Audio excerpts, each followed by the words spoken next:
Okay. That's good. All right, thank you very much for that brilliant session. To the panelists, thank you very much, Aissatou, Sylla, paper presenter. Thank you, Mr. Olumide Osundilore, Pansy Tlakula, and Mr. Olumide Babalola for that all your intervention so far. And of course, thank you to our moderator too, for that session. So the conversation continues. Feel free to drop us a line like was mentioned earlier on. You could always email us at tp@africantv.com. We'll definitely display that on the screen a bit now. So let's not forget, today's just day one of this. We're going to continue day 2 tomorrow. We have two also very brilliant interventions in Nation 4 now. So we're actually taking 2 today. I will expect to conclude on that tomorrow. At this time, I would like to appreciate our sponsors and our partners in this particular event so far. We want to appreciate Hollywood Search Limited. We want to appreciate Tax in Technology Limited, of course, the headline sponsor of the event. I want to appreciate Anywhere Academy, AO2 Law, Tax in Professional Services, the Grand Box, and of course, Bamboo and Budalo for the. We actually right here in Bamboo and Budalo studios there. Well, of course, I also appreciate the FCCPC, that is the Federal Consumer Protection Council. We appreciate the Federal Ministry of Communication and Digital Economy.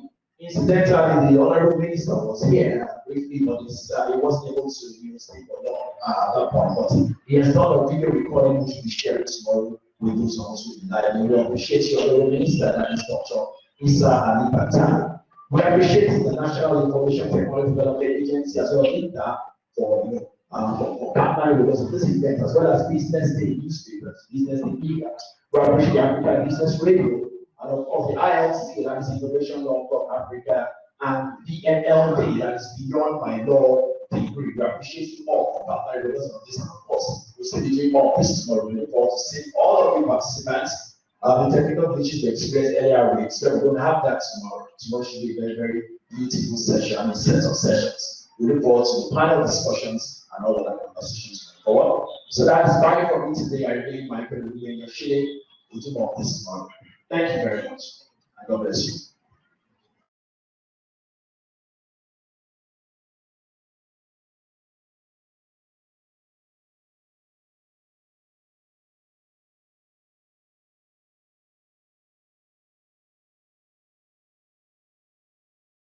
Lastly, our challenge is in South Africa because it's not all rosy.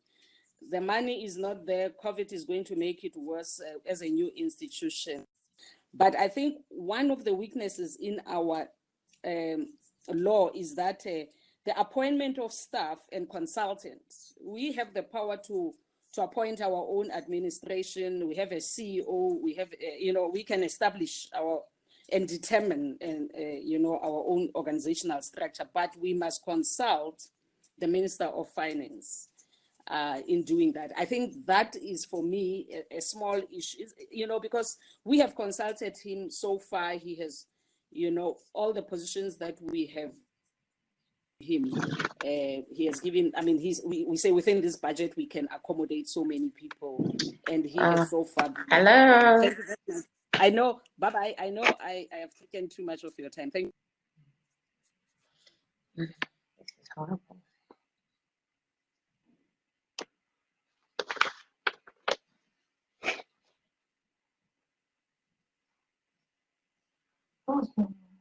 Obala, I'm done.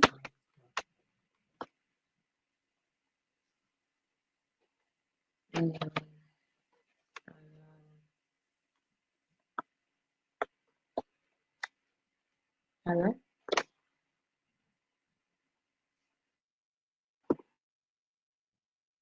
We can hear you, Mobola.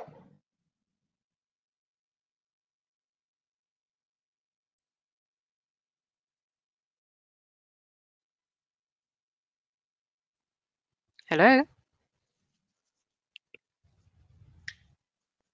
Actually hear you. Hello, Mobola.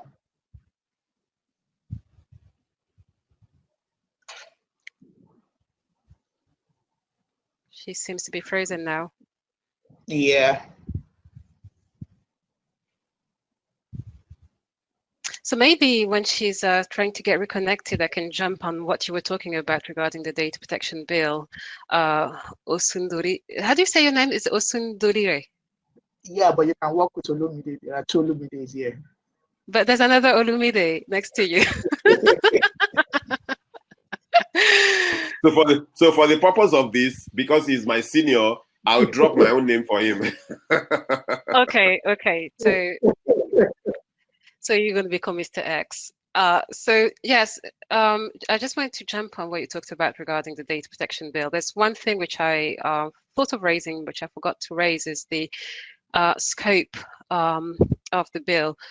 Who does it apply to? And Nigeria is a country that makes a reference to Nigerian citizens. So when you look at the law applying to Nigerian citizens without a residence requirement, that could potentially, or that could cause conflict of law issues. For example, I'm a citizen of 3 countries.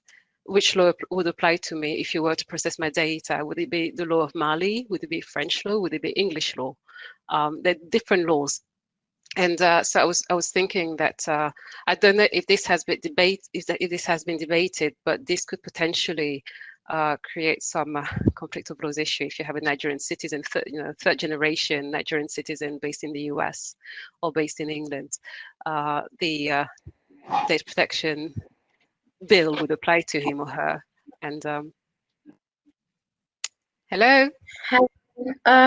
I'm so sorry. I got disconnected for some reason. I apologize. So I don't know, where are we? I know that time is fast spent. We're supposed to have ended this session at 2:30, and I have 2 more questions, but I don't think I can take those questions. So I would just like all the panelists to give us their closing remarks, probably in recommendations as to what the African Union can do better with the data protection regulations, and we would close from there.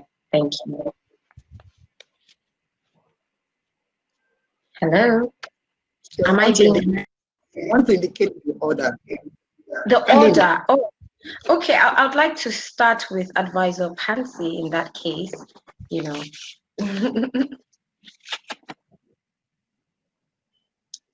I don't see her. She just disconnected. Yes. So I would go with you, Mr. Osundilore. All right, thank you very much. I guess we've already identified it. 2 things that we need to do. So it's the discussion, the awareness needs to be created, and there needs to be improved upon. Aissatou spoke to the need for that ecosystem of both data protection practitioners and data protection activists that will then increase the awareness. One of the things, like Advisor Pansy said, one of the things that also needs to be done is that AU needs to then identify or recognize privacy rights as a fundamental human right. We have that in Nigeria. Section 37 of our constitution actually guarantees private rights. I'm surprised that the Ogun State judge that my colleague Olumide spoke about did not consider that. I guess the problem that he will have faced, or he or she will have faced, is that we conceive of fundamental human rights as an issue between the state and the citizen. And so when there is a case between the citizens, either a corporate citizen and a natural person, or 2 natural persons, and the state actor is absent, it becomes a difficult issue. And I think I've heard about 1 or 2 case laws that have already said that you can't have a fundamental human rights enforcement action between 2 individuals. And so that will probably be the issue. And so we need to start thinking outside the box. We need to start seeing the right to private life as part of the dignity of human person, and so that we can then canvass the necessary arguments to enshrine this, so that we then know. But I will still hammer on the issue that we need to have the right people doing it. We need to have the authority must be people, like people that have capacity and not government lackeys. As long as we have government lackeys, what will then happen is the appointment process will then be hijacked by sectional interests. What will then happen is institutionalizing competence, which is what is killing the Nigerian police right now, and is resulting in all the riots and the protests that we're having right now. They just can't solve their problem because they don't have the capacity. Simple as that. And we don't want that to apply in this instance. So, and the way we can drive that is to ensure that the right people are there. So awareness needs to be increased. We need to say the right things, pass the right narrative, and put the right people there, and then generate the necessary momentum with the ecosystem of data protection experts and activists who will then educate the general public on what to do. Thank you. Thank you very much, Mr. Osundilore. I will take Mr. Olumide Babalola next because I'm saving the best for the last. Thank you. Thank you very much, Mabala. I think Mr. Osundilore has said everything. For me, from my own perspective, I think the practice around data protection is still at its infancy level, and we all need to be conscious. For example, a matter happened at the Federal High Court during the judgment was delivered during the lockdown. Yes, it was delivered towards the end of the lockdown, and it was a matter filed against the PDP and some of the leaders with respect to a woman's picture that was used for their campaign. I was very excited when I heard about the judgment because the court gave them 5 million naira damages, and I was excited. I quickly rushed to see a copy of the judgment, and I was disappointed that nowhere in the judgment or in the processes filed was data protection mentioned. Not once. And it was a serious issue of data protection because the woman's face and images were used by the political party and its members for campaign purposes. And yes, while they were talking about privacy and all other things, I thought data protection should have been paramount. Although the judgment was given in their favor, but that would have served as the first data protection judgment, strictly so-called, given in Nigeria. So for practitioners, I think we should be mindful of data protection in most of the cases we do, and try to make it an issue so that the court would, one way or the other, rule on it, and it becomes part of our jurisprudence, and we begin to improve from there. So left to me, I think practitioners need to do better in Africa, all over Africa now, but of course, Nigeria is what I can always speak for and speak to. So that's really, really my parting shot. Thank you very much again for the invitation. Because our time is fast spent. Thank you very much, Mr. Babalola. Now over to you, Aissatou. Thank you. So I think I'm not sure she's back. She? Sorry? Aissatou is here. Pansy is not back, but Aissatou is here. And she's here. Yeah, I'm here. So I was saying that I believe in Africa, in terms of looking at the big picture, is what do we want for data protection laws in Africa? Do we only want to protect individuals' privacy? The answer would be yes, because in many African constitutions, individuals' privacy is actually a right, is guaranteed. And in this respect, what we've not really talked about today is maybe we could inform the individuals more about their rights. If they knew about the rights that they had, maybe there would be more litigation, maybe there'd be more case law. So informing the individuals, the public at large, could be one thing. The other thing is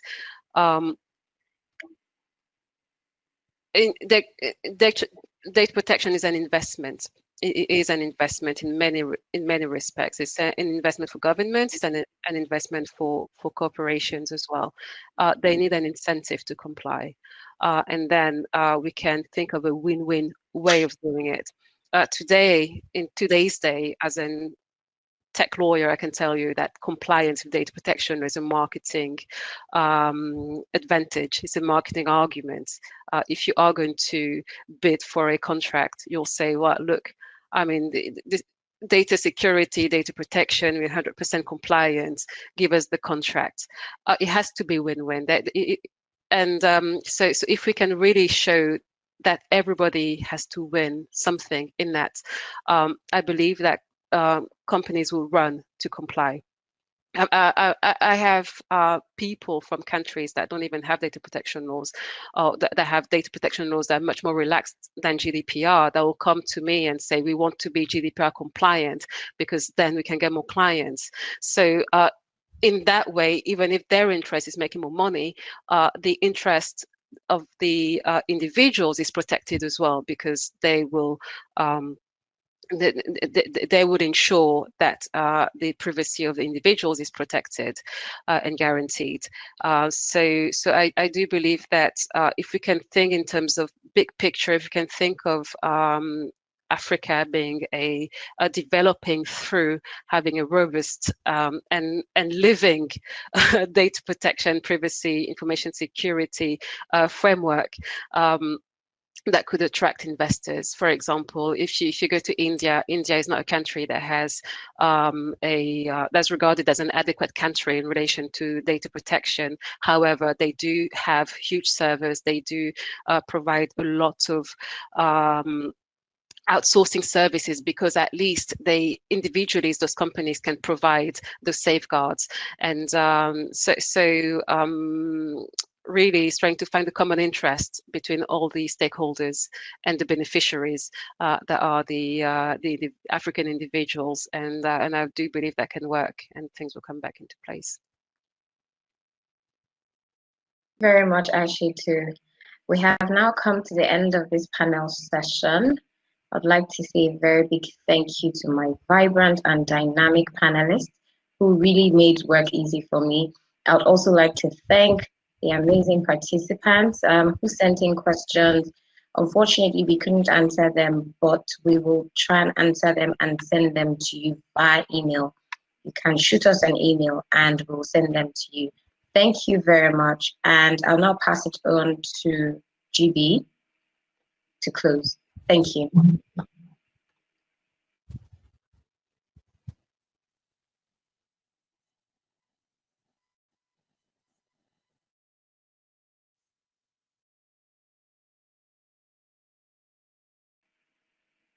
GB, I can't hear you. GB, we can't hear you.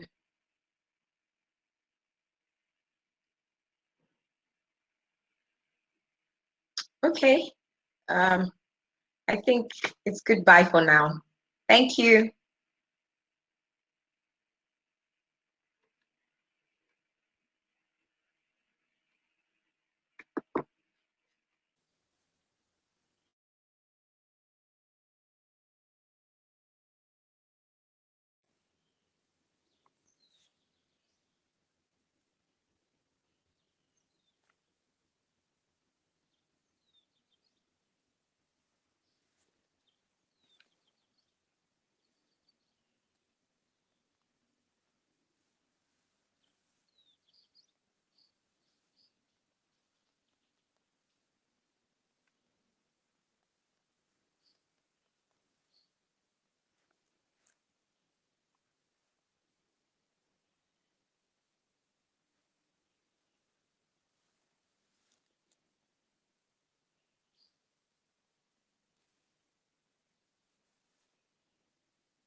Hello.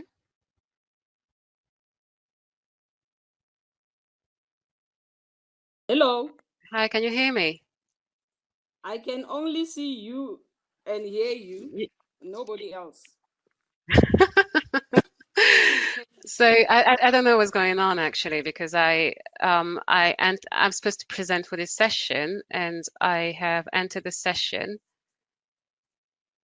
and Yes, I it don't keeps on know. saying you have entered, but it looks like it's just the two of us. You can see me as Yeah, well.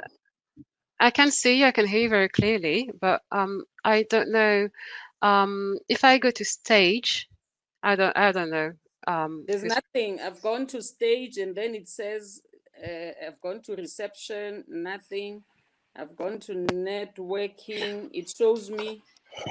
Then I can see Olumide, but still Yeah. no link to the session. So it's But fine. it's recording though, which is really interesting. So we're not sure where we are, but we are being recorded in any event. I asked them yesterday why they're using this complicated platform because we've been battling with it. I'm going to try to share my screen in any event, but I mean, we should have a panel presenter. So I don't know what's going on. We are certainly not in the conference, just the two of us, the Yeah. three of us somewhere. So I don't know. I think we're in the right room, just that other people have not actually logged in because we're supposed to be in the sessions and we are at the sessions. So we can't be on the stage. No, we can, we have to be in the session. So perhaps other people haven't logged in because I have been here right long before Pansy came in and before you came in as well. So we might as well just have to wait for some other people to also come. Okay. I mean, the moderator is Mobola, so I don't know if she has any issues, but she sent me the link. Ordinarily, she shouldn't. but let me try to reach out to her to see why she isn't in yet. Because the session is supposed to start. Yesterday she battled. She even had to send. We even had to use Zoom. Mobola? Yeah, what's up? When are you coming in? No. Okay. Then. Because 3 people are in already. Oh, she's not connected yet. Yeah. So she's coming in anyway from now. She's coming in. Yeah. Okay, so that's fine. I'll share my screen now before I start struggling where there's too many people.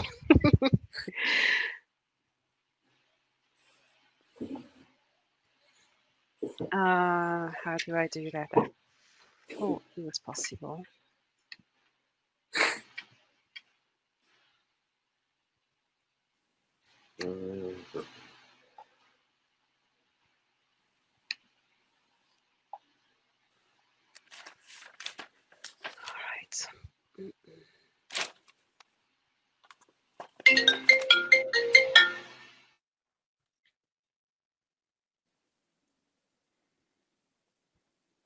She has entered Mobola. Okay.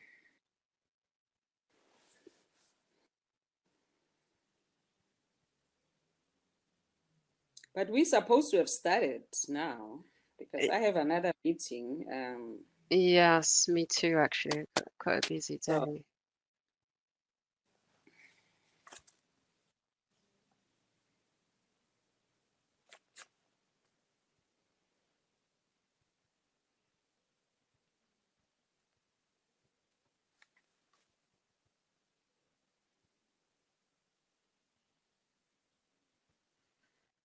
Okay, that is weird.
It's interesting. It looks like I can't share my screen.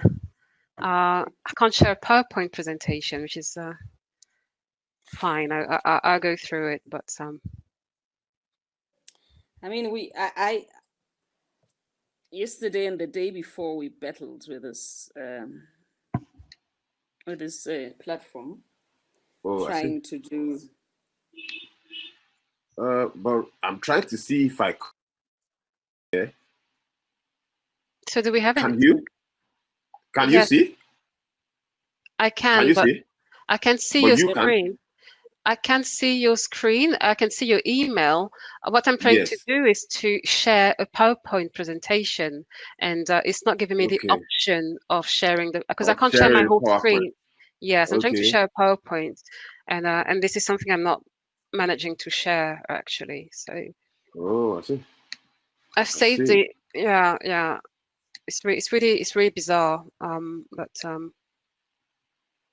Because it's an open file, and I can't. Can you see mine? Can you see my screen? Yes, I can see your screen. Yes. And this is PowerPoint. So perhaps what you need to first do is to open the presentation first. Oh, it's open already. It is open already. I'm just going to try to close some windows. So I think it's taking the first windows that are open on my computer and not the others. Oh, okay then. So, okay then. But I was using it. That should help. So who is connected? Okay. I don't know. I'm going to leave. Oh, you're going to miss a wonderful presentation from me. I know, that's the only reason I'll stay then. Oh, thank you so much. Otherwise, I need to call my mom to give you some coffee. All right, let me try again. I'm old enough to be your mom, I guess. Oh, possibly, but you don't look that old, and I look, I'm 64. Oh, you're my mom's age. You see? Yeah. You see? I see. Yep. So it's a bit tricky. I don't know why I cannot share this PowerPoint. Okay, now I will try again. But where is the conference? Because we're certainly not in the conference. Are we? I don't know. So Olumide, I believe, rang the moderator, and apparently she was not connected. But I see that 82 people that are connected. So I don't know if we have to change session or and I don't see anyone contacting me either. So you see, they had said to me, it will say we should go into session 2, but when you click on session, it doesn't give you the option of the session. Yes. And I looked at the name of the session, and this is definitely the session that I'm presenting. So I think we are in the right session. And if everybody else is in another one, then maybe they'll make the other one right. But I really, I clicked at this session, so I don't know. Is it parallel sessions? No, there are no parallel sessions. There are no parallel sessions, and we were not given a choice in any event of joining another session. You know why I'm asking? Because when I tried to join for the first time, it said event sold out 500 participants. That's what I saw. Now I see here it says 81. Now I'm confused. I thought I think maybe 500 signed up. Yeah, I don't know actually. I think 500 people must have registered, and it doesn't mean that they're all here. 80 of them are here, then it means 81. That's what. Yes, and I can see on the side that we have 81 in green, so they're connected. I'm not sure what. Let me try to go to the stage and see what happens there. Let me see if any an email. No email.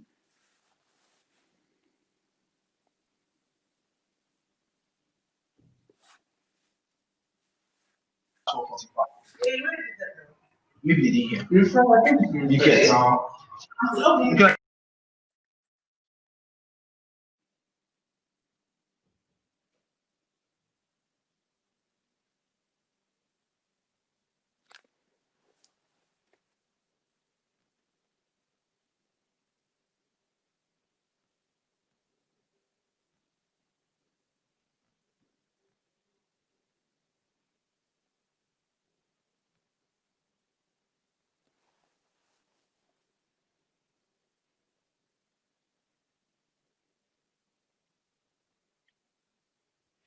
Okay, I didn't see anyone on the stage. Didn't see anyone in networking,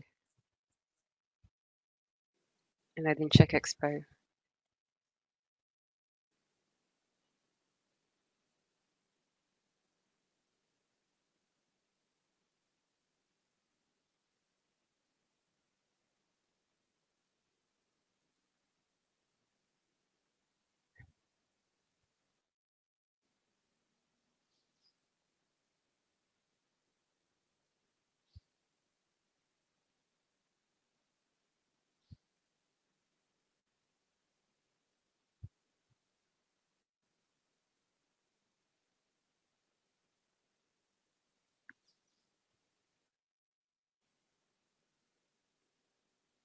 She's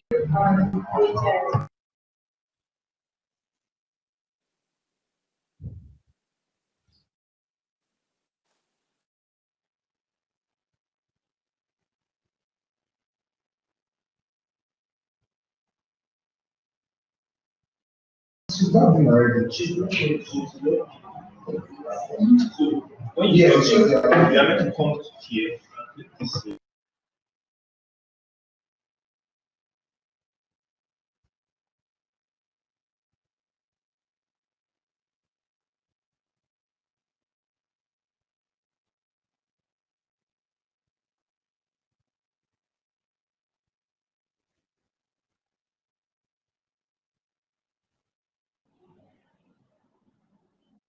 I feel that's corresponding here. That's why you're telling us either this month after. Yes. I'm not going to get as administrative. And then I was asking.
Yeah.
Hello, can everybody hear me? Good afternoon. Hi, am I being heard? Yes, we can see. We can. Hello, Mosola. Okay, hi, thank you. I just wanted to check that I was being heard. Yes, we can. I can hear you. I'm sure others can. Okay, we're scheduled to start at 12:45, so I think we have 3 more minutes to go. So I'll come back on then.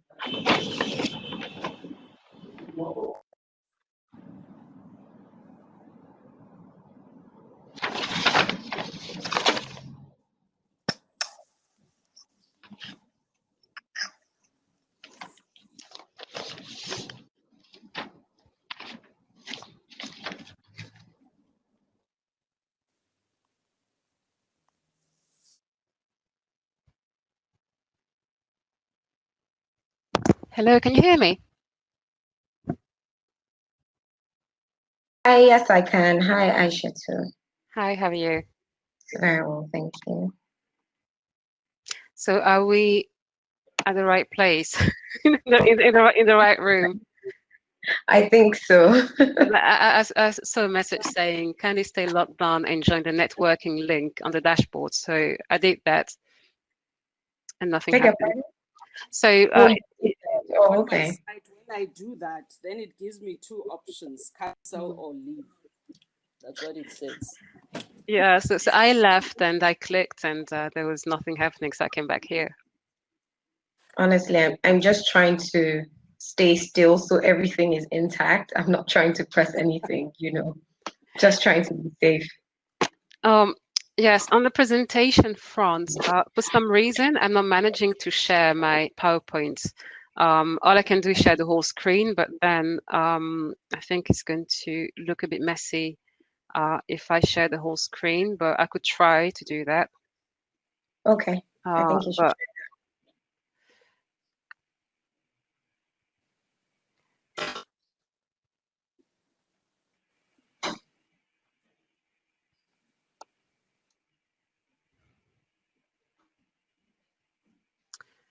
because when you share your screen, they give you you have the entire screen, then you have the application window, and then I don't have all the windows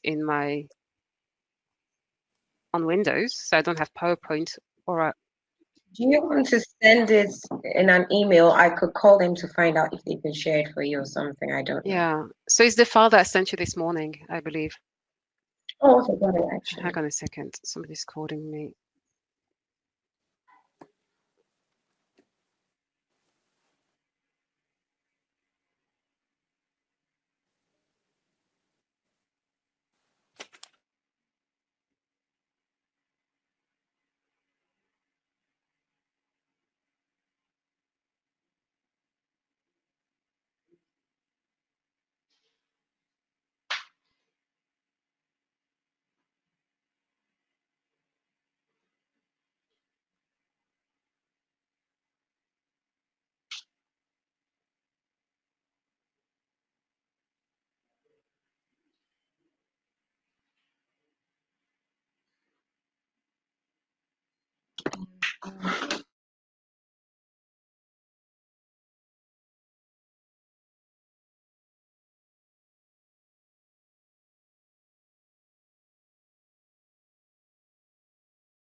Hello, welcome back, everyone.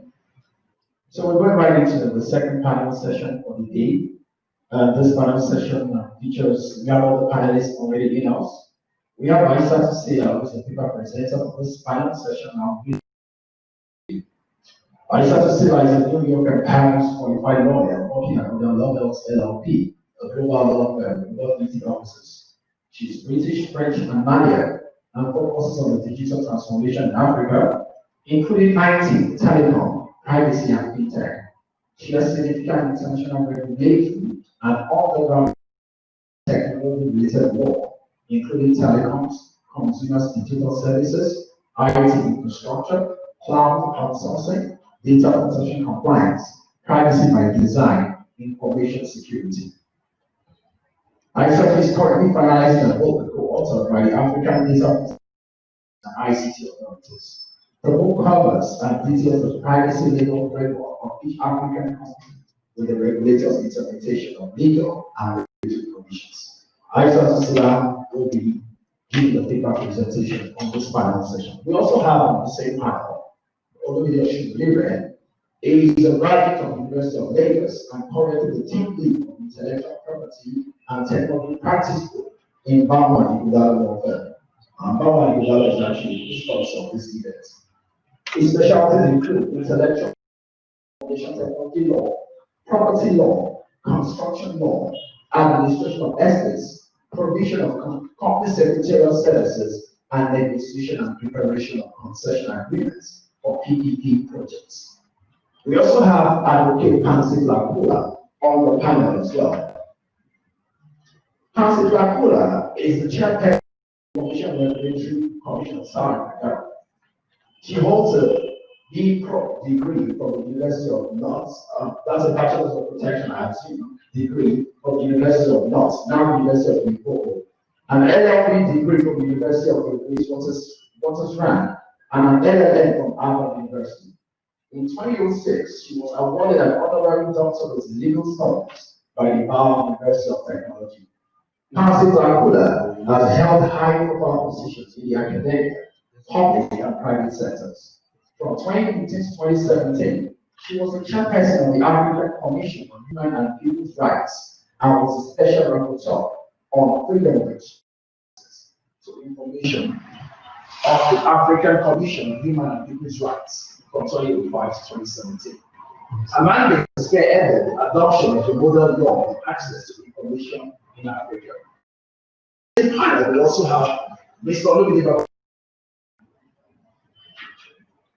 Olumide Babalola is a prolific and consummate digital rights, consumer rights, privacy, and data protection lawyer.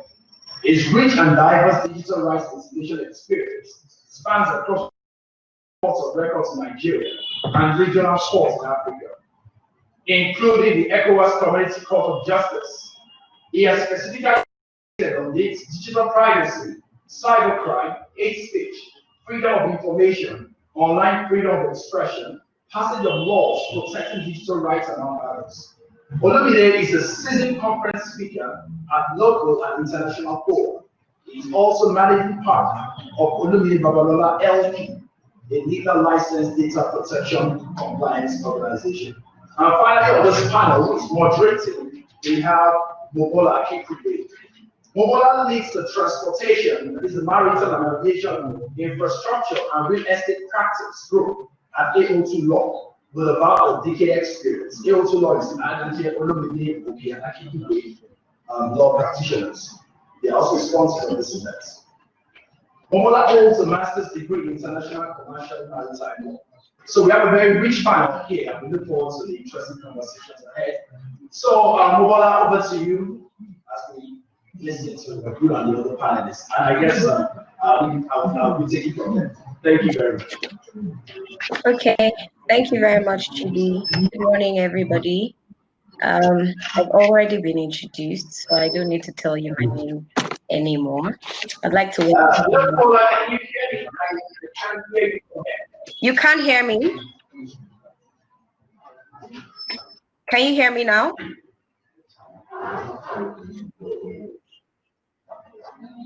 Loud and clear?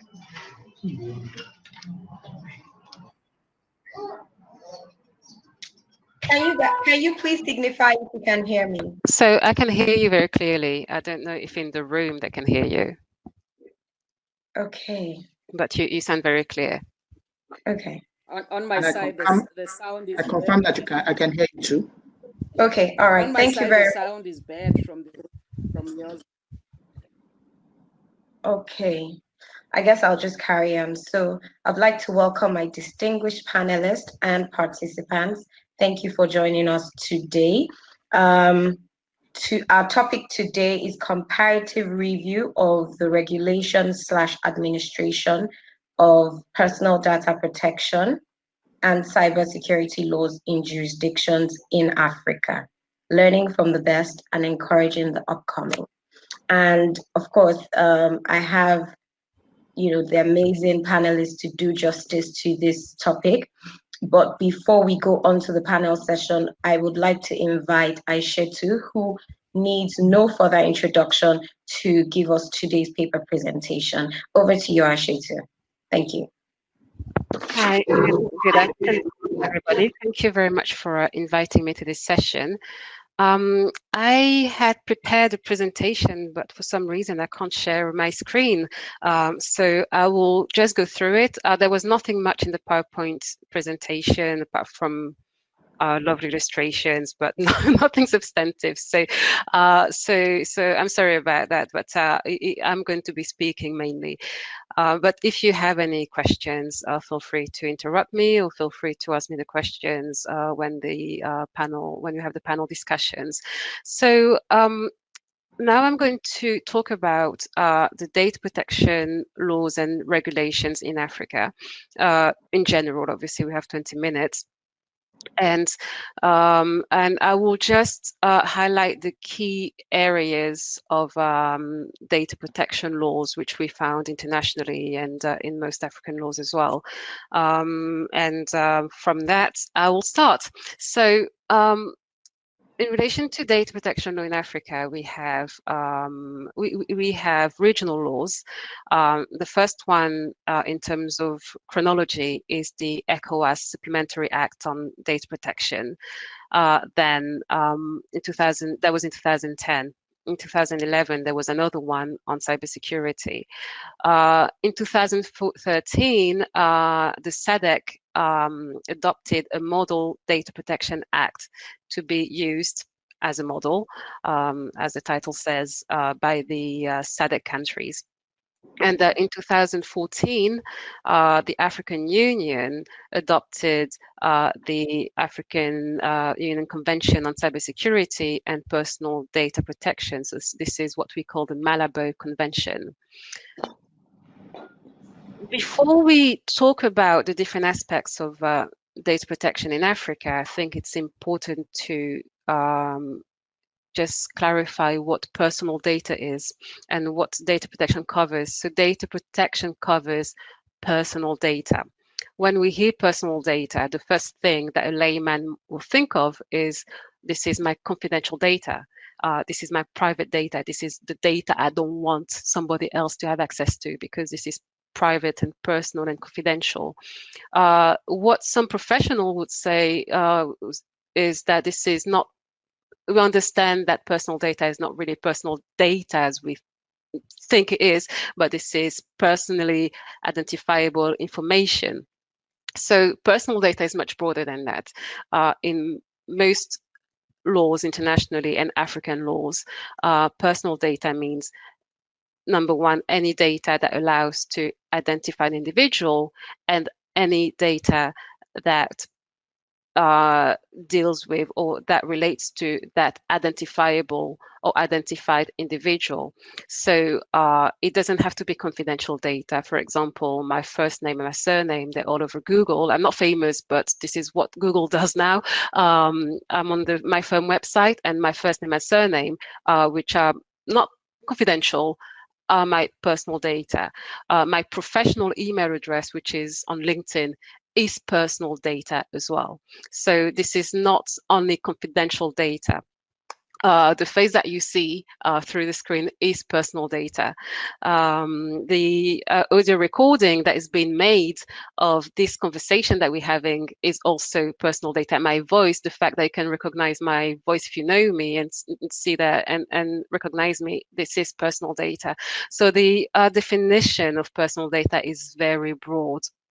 And this is something that is to really be understood by whoever has rights, by the data subjects, and also by those who need to comply with data protection laws, because naturally, as a human being using standard language, we will not think that the professional email address that is available to everybody is personal data. So having said that, now I would like to talk about data protection laws in Africa and see if the laws apply to those African countries. So at the moment, we have 30 countries that have data protection laws. The latest country is Egypt, that adopted or that enacted actually a data protection bill last July. And most countries that don't have data protection laws tend to be in Southern Africa and Central Africa. For example, DRC don't have one, Central African Republic doesn't have one, Cameroon, Ethiopia, oh, that's East Africa, Burundi, Zimbabwe, Zambia don't have a Data Protection Act. The other countries have one. For example, Burkina Faso has had Data Protection Act since 2004. The latest African country, apart from Egypt, that passed a law was the Congo, and before that there was Togo and Kenya. So this is what we had in the past years. So things are moving very quickly. And in relation to, so those countries have laws, and now we have a question: does the law apply to who does the law apply to? Does the law apply to the companies or the data controllers that process the highest volumes of data? And the answer is yes and no. And yes and no, it really depends on the country we're dealing with. And I'll come back to that. But in relation to territorial scope of the law, most ECOWAS countries, and actually the ECOWAS Act, Supplementary Act, provide that the data protection law only applies to data controllers, i.e. those entities that decide that they will process personal data. So the law should apply to those data controllers which are based in the country, or if they are not based in the country, they should be using means of processing in the country, which means that in those ECOWAS countries, and I will exclude Nigeria, that's got different that departed from that ECOWAS rule.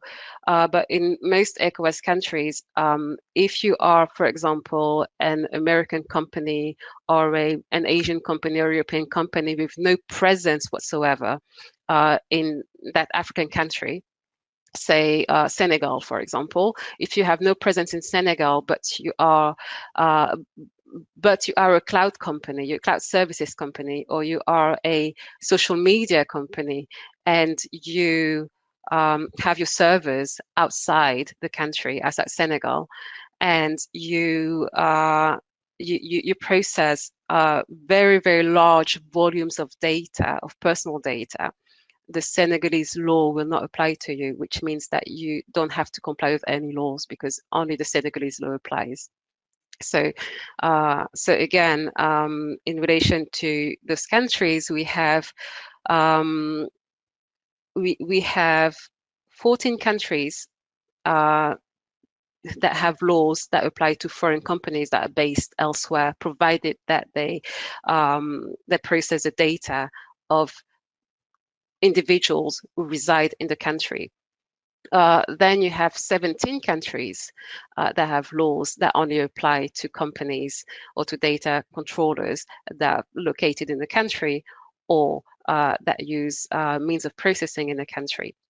So this is a narrow scope, and the result again is that if I am a French company that decides to have a social media service and I decide to process the data of millions of African people, I can, and obviously everybody can, but I won't have to comply with the laws of the 17 countries because the law will not apply to me, provided that I've got no local presence. So this is the status today. There are two grey area countries, and those two grey area countries are Guinea and Côte d'Ivoire. But because it's a grey area, I would tend to advise my clients, for example, that they need to comply with the law because it's not too clear. Eswatini has a data protection bill. The scope is not too clear, but I'm sure that is going to be clarified at the time it has to be passed into law. But again, the advice is to try to comply with the local laws if you are a foreign company, and I would say as well that the largest companies, even if they are aware that the laws do not apply to them, they try to make sure they comply with them because sooner or later they will. So it's just good practice. And so in relation to so that was it in relation to the scope of the law, and there. Sorry, I can hear myself. Hello? Okay, that's better now. So in relation to the legal basis for processing, so a legal basis for processing personal data is a concept that says you may process personal data if on such and such condition. So usually the conditions are, the default condition is that you need consent of the data subject. The data subject is the individual that is concerned by that holds the personal data. So you need the consent of the data subject, or you may process without consent if this is necessary for the performance of a contract, or you may process the data without the consent if you have to do it because this is a legal obligation. And there is another concept which is you may process the data without the consent of the data subject if you have a legitimate interest to do so. So this concept is found in some countries and not others. And in Africa, this is the same. And the consequences are very interesting as well, because for some reasons, if you want to process data for some reasons which are sensical and you know that you can't get the consent of the data subject, but in any event the data subject would expect you to process the data for such reasons, even if it's not in a contract, then you wouldn't have to ask for consent, and this is legitimate interest. I'll give you an example. If you enter a supermarket and you see a security camera that's filming you, there's no legal obligation in many countries to have a security camera. There's no contract with you and the customers or the people that enter the store and actually don't buy anything, they're not even customers, to have a security camera. However, there is a legitimate interest. When the customer enters the store or the supermarket, he would expect that if there is a camera, this is for his safety, and this is for fraud prevention, this is to prevent theft. So that would be regarded as a legitimate interest. In the countries that don't have legitimate interest, then that would mean that each customer that enters a supermarket, we need to get the consent. Each supermarket, we need the consent of each customer entering to film them with CCTV cameras. And then we can see that from a practical standpoint, that cannot work.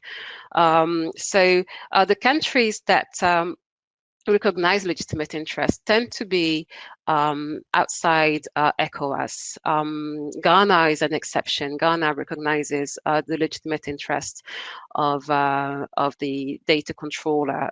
We also have Kenya, we have Tanzania, we have Malawi, and we have Gabon as well.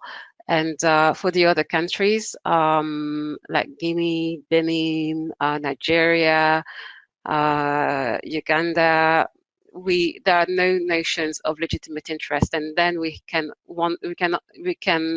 think of what other exceptions would apply, because everybody knows that in some situations it's not going to be possible to get the consent of the data subject. So so maybe you can discuss about that later. And there is another area when it comes to consent, is how do you provide consent?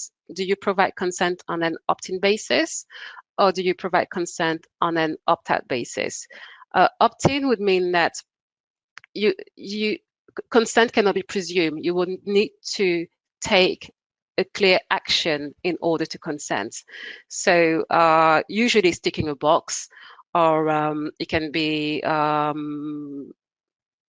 just taking an action that would imply consent, but provided that you are aware that if you take this action, you consent, then that can be regarded as opt-in. For example, that sometimes the processing of some data is strictly necessary for a service to work or for a website to work, and if you do not want to consent to the processing of data, then you won't have access to the website. So if the website says to enter this website, you must, if you enter this website, we assume that you consent, then that could arguably be regarded as opt-in. Then we have something which we have only in marketing, in direct marketing. That is what we call soft opt-in. And soft opt-in is an exception to the consent requirement when marketing from data controllers is permitted. Direct marketing is permitted without consent, provided that the data controller will promote products that he sold or services that he sold already to an individual, and provided that he provides the individual the opportunity to unsubscribe. So in countries where opt-in is necessary, you will see that that this exception exists. For example, you have this exception in Senegal, you have it in Tanzania, you have it in Malawi, you have it in quite a few African countries. And this concept of soft opt-in for direct marketing is usually not found in the Data Protection Act, but you'll find it in the electronic transaction legislation in Africa.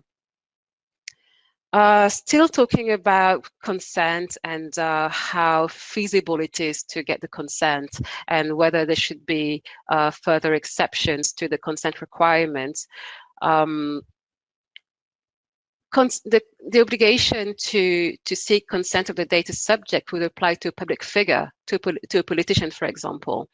In Africa, most data protection laws provide for an exception for journalists. So journalists don't have to comply with all the obligations in the Data Protection Act. However, if you're dealing with a public figure as an individual, as a data subject, then you don't have exceptions.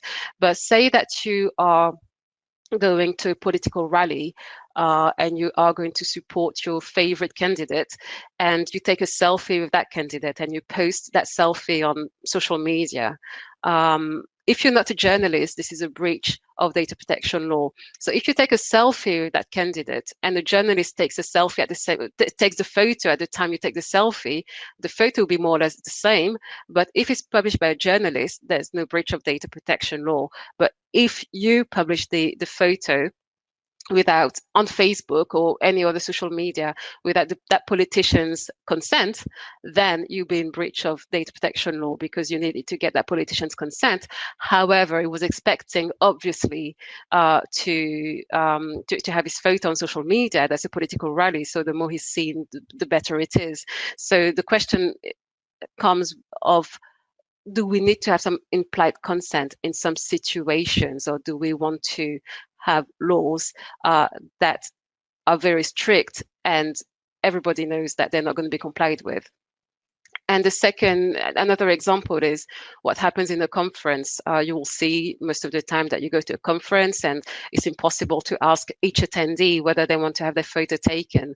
So do we want to say that we assume that the people attending a conference will consent to have their photo taken and published on conference brochures or not? So I suppose that's a topic for discussion. In any event, in Africa, we don't have exceptions like that. And I would say in Europe, we don't have them either. And if we have, it's really piecemeal, and this is the regulator that will say, okay, that's fine. But in general, it's a bit of a gray area. And there's a possibility for Africa to do it better than Europe in that field. And so there is another aspect of data protection, which is a remnant of the French philosophy on data processing. And that's why we will see that mainly in the French-speaking countries rather than English-speaking countries. And it's the registration and authorization from the data protection authorities. So most data protection laws provide that there should be a data protection authorities. Now, a specific data protection authority just for personal data as opposed to information security. Cote d'Ivoire is an exception. In Nigeria at the moment, there is no data protection authority. There are discussions about having one, but I would say Cote d'Ivoire is the country without a data protection authority. And the telecom authority is in charge of data protection. So, so in those laws, in those African laws, you'll see that some countries would require that a data controller before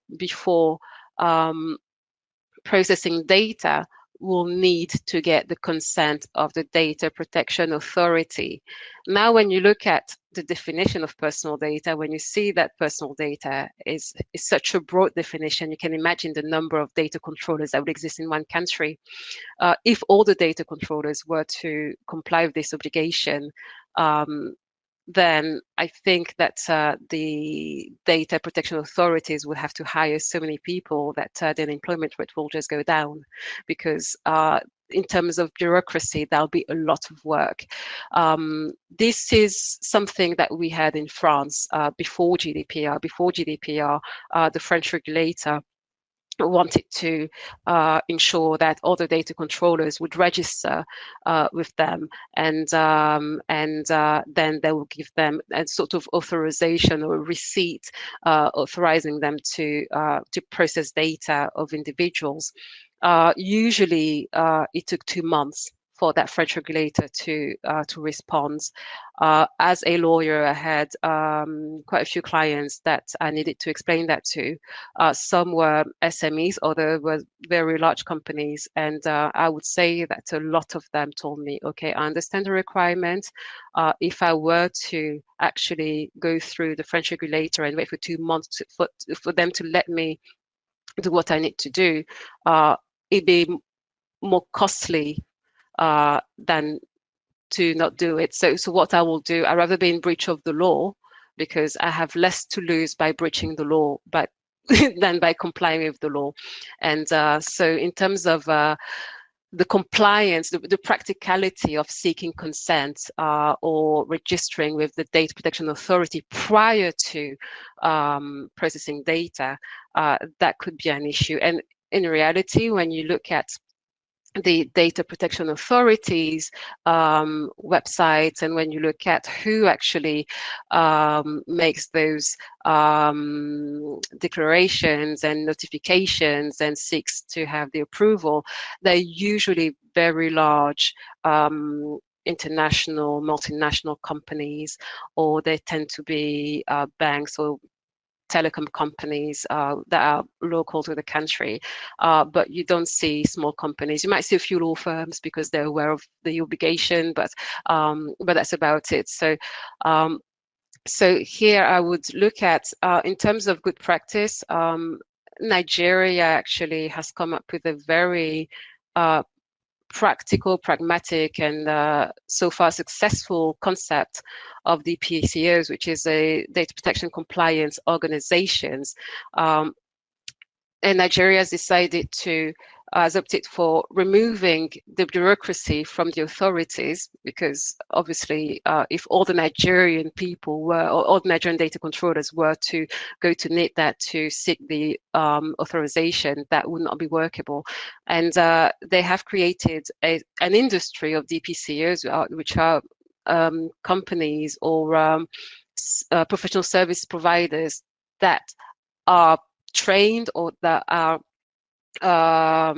qualified somehow in data protection, and that can help data controllers comply with their compliance obligations, and which is great in a way, because what GDPR has done is that they have provided they have removed as well the bureaucracy away from the data protection authorities, but they have created internal bureaucracy where most companies have to keep a log of all the data processed, and sometimes the smallest companies don't have the resources to do that. So it's only like the mid-sized to big companies that can do that. But with the DPCOs, with the Nigerian ID, with the DPCOs, you can be a smaller company without the qualifications to actually do that work, and to deal with the governance and accountability, and you can get an external company to do that for you. It's like having an accountant, basically. So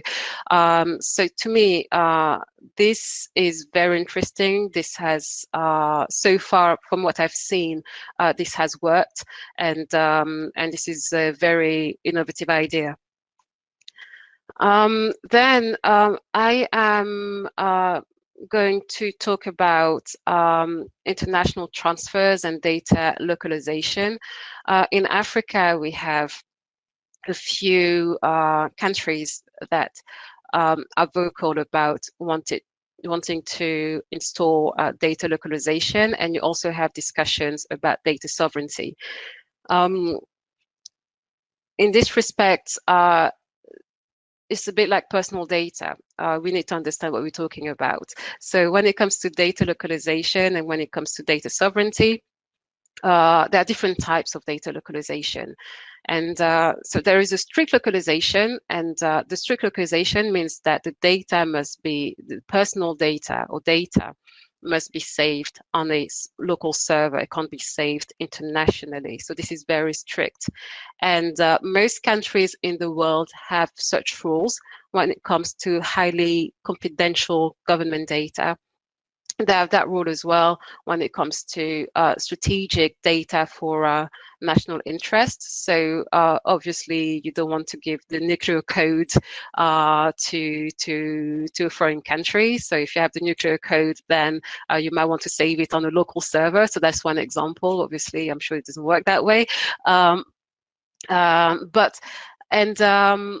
you have also some laws that request that any government data and public service data is saved on local servers. In France, for example, this is something that has been discussed about, but in reality, it's only strategic data that is saved in France. The rest is not necessarily saved in France. It can be in foreign servers. For example, if you work at a prefecture, or if you work for for public services, but not key strategic public services, the data doesn't have to be saved on local servers.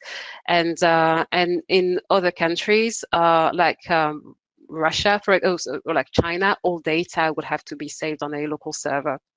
So this is the strict data localization, where the data must stay on a local server, and very few countries actually are implementing that with all the data. China is doing it. China is a large country, so I think in terms of capacity, in terms of infrastructure, they actually have what they need in order to put those firewalls to keep the data in the country. The other countries that are thinking of doing it when it comes to Africa, Rwanda is thinking of doing it. They have that in the bill, but at the same time, they have a provision about international transfers. So I don't think this is a strict localization. They do have a national server for the highly confidential government data. So this is something they already implement. When it comes to any data, for example, data, social media data, we don't have that in Africa. Then you have, so this is again the strict localization that requires the data to stay in the country and not move out of the country.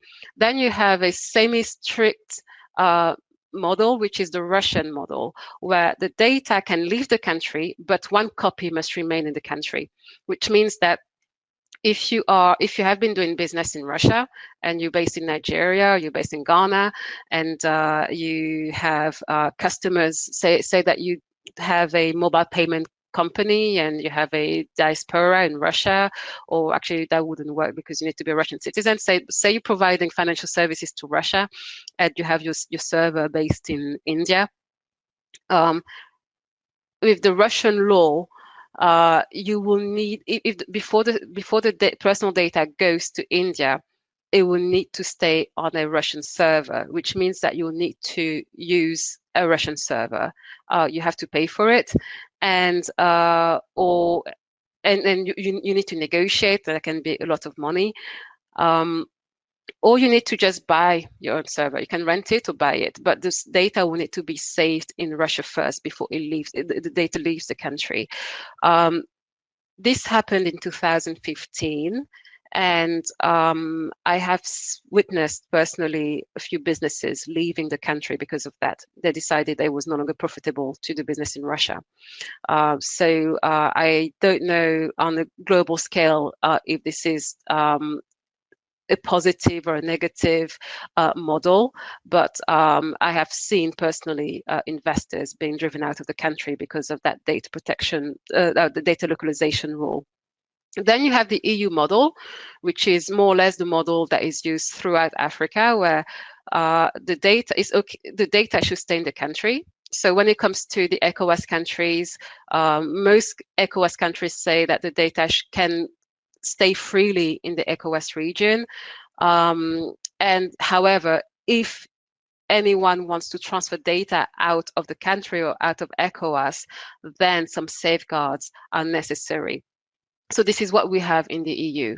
In the EU, the data can flow freely within the EU, but if it has to leave the EU, then we need some safeguards, and the safeguards can be a very strong contract between the data controller and the data processor that receives the data from in the other country.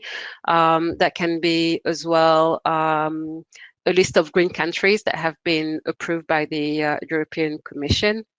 And they're not that many at the moment. I think they're just 16. And or there can be some strong processes that are demonstrated by the party that's receiving the data in the foreign country. So I think this is it for the data localization, and I will finish with the last but not least point, which is the data subject rights. So what are the rights of the individuals? And throughout the African countries, we have more or less the same rights. And the key rights that we have are the right of an individual to have access to his or her data. You have the right to have the data rectified if it's inaccurate. You have the right to object to have data processed. Then the most recent laws have also included the right to portability, i.e. the right to be able to retrieve your data back free of charge, or the right to have your data sent to another data controller. And you also have the right to be forgotten. This is more recent. These are rights that you can see, for example, in the Kenyan law. And this is it.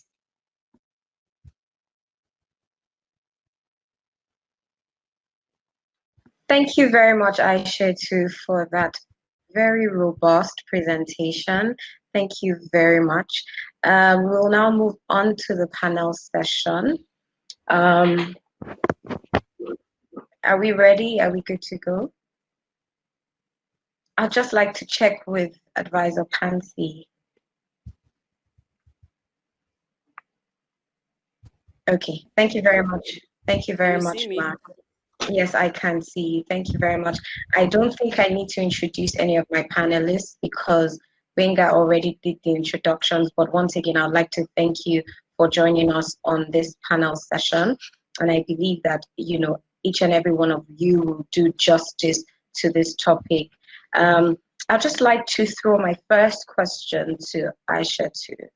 And the question will be, why do you think African countries are lagging behind in respect of legislating on data protection laws? Because I remember you mentioned a couple of African countries, you know, don't have the data protection laws. So do you want to tell us why African countries are still lagging behind on legislating on data protection laws? So at the moment, there are 15 countries out of 54/55 countries that don't have data protection laws. I think it's just a matter of priority. It's just a matter of priority and awareness as well. COVID is demonstrating how technology is key to development. The countries that tend not to have data protection laws are countries that rely heavily on natural resources. They rely on oil, they rely on minerals, and they might not be as sensitive to the digital transformation of Africa. So that as the other countries are, that's one point. The other point as well is that the ECOWAS countries have been boosted by the ECOWAS Supplementary Act, which is a sort of African directive that they had to comply with. The Central African countries don't have such a piece of legislation.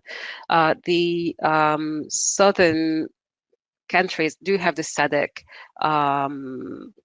this Model Act. However, I know they're thinking. They are thinking of having a Data Protection Act, but to be fair, having a Data Protection Act and not having one doesn't make a difference if you have the Data Protection Act, it's not enforced. So, so to me, the question really is about, is the data protection law enforced at all? And I would say throughout Africa, the answer is rather small no than yes. I think we'll address the issue of sometime on the panel. But before we go forward, I would like to ask the participants to please send in their questions. You know, we're really holding these sessions just for you guys. So please, let's have your questions on any issues that you'd like to clarify. My next question will go to Mr. Olumide Babalola. You wrote a book on case law and data protection, and majority of your cases reported are EU cases. Based on your research, what would you say are the learnings for the African continent are?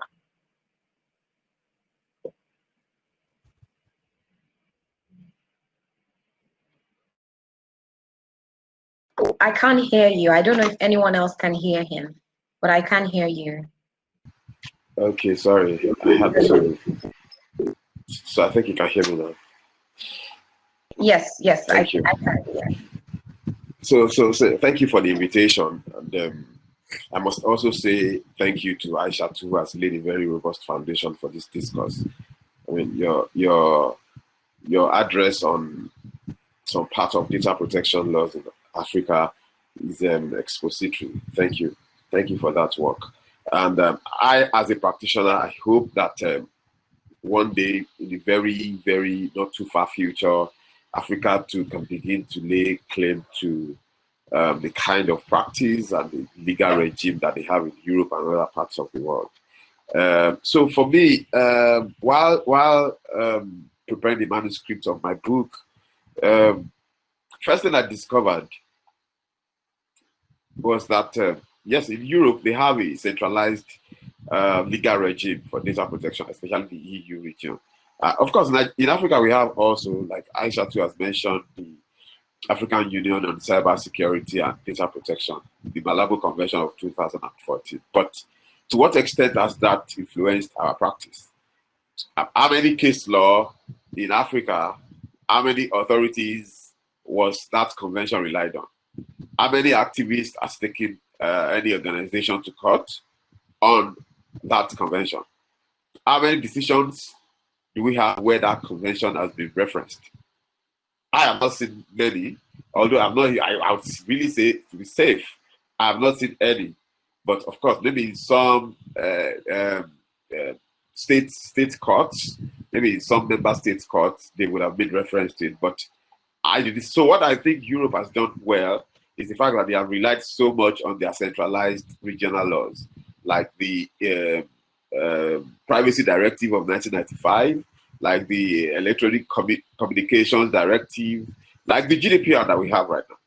I mean, so we see a whole lot of decisions centered around the GDPR because it's central, and all these European countries fashioned their laws after the GDPR and the centralized laws in Europe. But in Africa, I'm not sure we've done, even the ECOWAS Supplementary Act. I have just been willing, I've been wishing, I've been desiring that, okay, maybe in the not too far future, I will file a matter at the ECOWAS court based on this supplementary act. But the fact that Nigeria is yet to even domesticate it is another problem for us. So I can't litigate on it in Nigeria because it's not been domesticated. And I know some other countries, a lot of countries have signed it, they have ratified it, but does it become immediately enforceable in their courts? That's another question for conflict of laws to decide. But in Nigeria, as it's where the ECOWAS Supplementary Act cannot be a subject of litigation in Nigeria because it has not been domesticated. So that's what I feel African countries have not really been doing well. We have not been using the centralized laws yet. We have not been taking advantage of them for so many reasons now.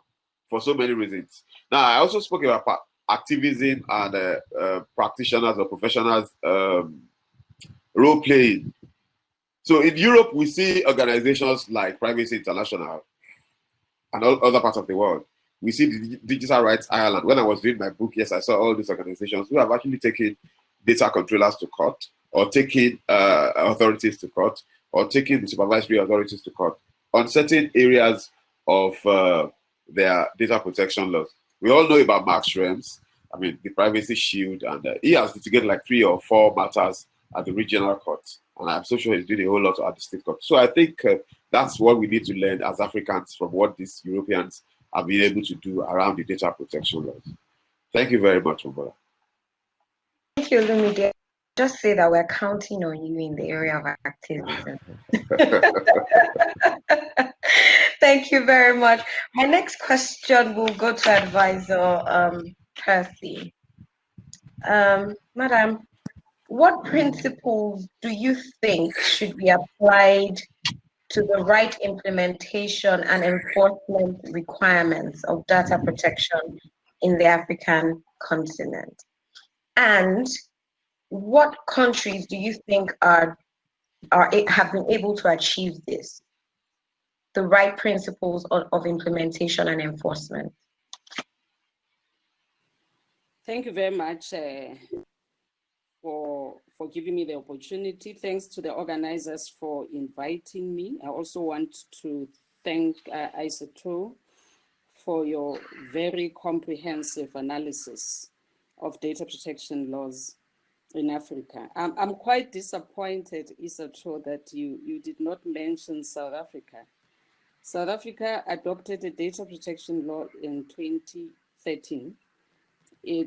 Parts of it came into effect in 2014, and the remaining sections came into effect this year, in July 2020, although responsible parties in other jurisdictions called data controllers, we call them responsible parties, they have a grace period of up to the 1st of July next year to comply.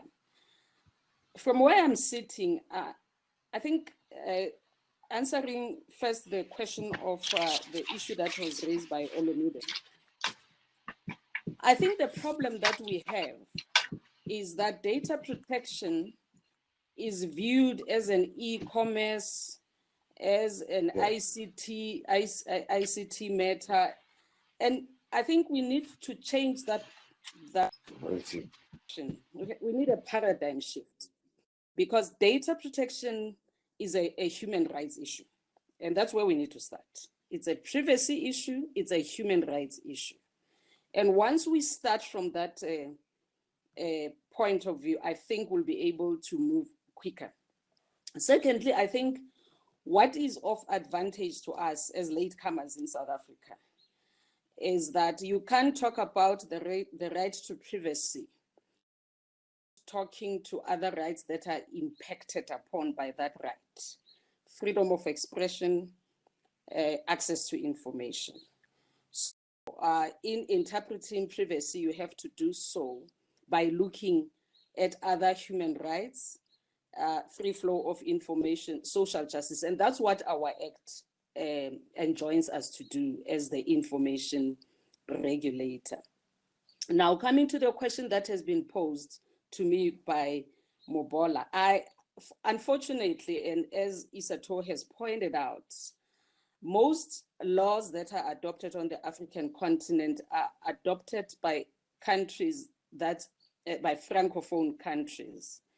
We are at the southern tip of Africa, and very few of us speak or read French. So I am unable to respond to the question about those laws, because in the countries that you mentioned, most of them are Francophone Africa. But I have to mention that there is a network of data protection authorities in Africa. It has been there for a while. Burkina Faso chairs the network. We are members of the network. And the only Anglophone countries that are on the network are ourselves and Ghana and Kenya, because other countries have not adopted laws, including Nigeria. So having said that, and talking about the issue of enforcement, and I'll tell you from where I sit, where I see the challenges with enforcement on the African continent. Most data protection authorities are located within ministries of ICT. Now, if you are a data protection authority, we call ourselves a super regulator because we regulate everybody.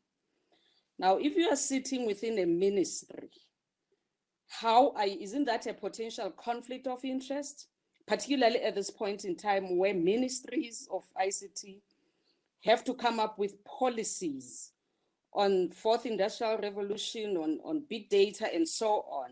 Now, a data protection authority has to ensure that all those policies are compliant with the law. Now, if you are sitting inside the ministry, how are you going to perform that function? So my first point is that if we are looking for effective enforcement on the African continent, we must create independent data protection regulatory authorities. That's the first one. Secondly, those authorities must have a very comprehensive legislative framework.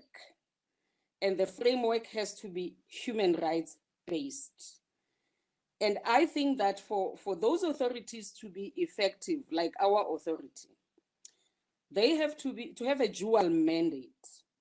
The mandate for the protection of data protection mandate and the access to information mandate. Our authority is one of the few, like the authority in the UK and I think in Mexico, where we have a dual mandate, access to information and privacy, because you don't want to use privacy to promote opaqueness you have to ensure that even if you promote privacy and data protection, you have to balance that against free flow of information and freedom of expression. That is why in my view, you need to have the two rights being regulated by the same body, because as I was introduced, I was a special rapporteur for 12 years on freedom of expression on the African continent. And freedom of expression is a very challenged right on the African continent. And opaqueness is also something that we struggle with, because our authorities do not want to proactively disclose information. So if they can have an excuse of, continue with opaqueness, they can do that. That is why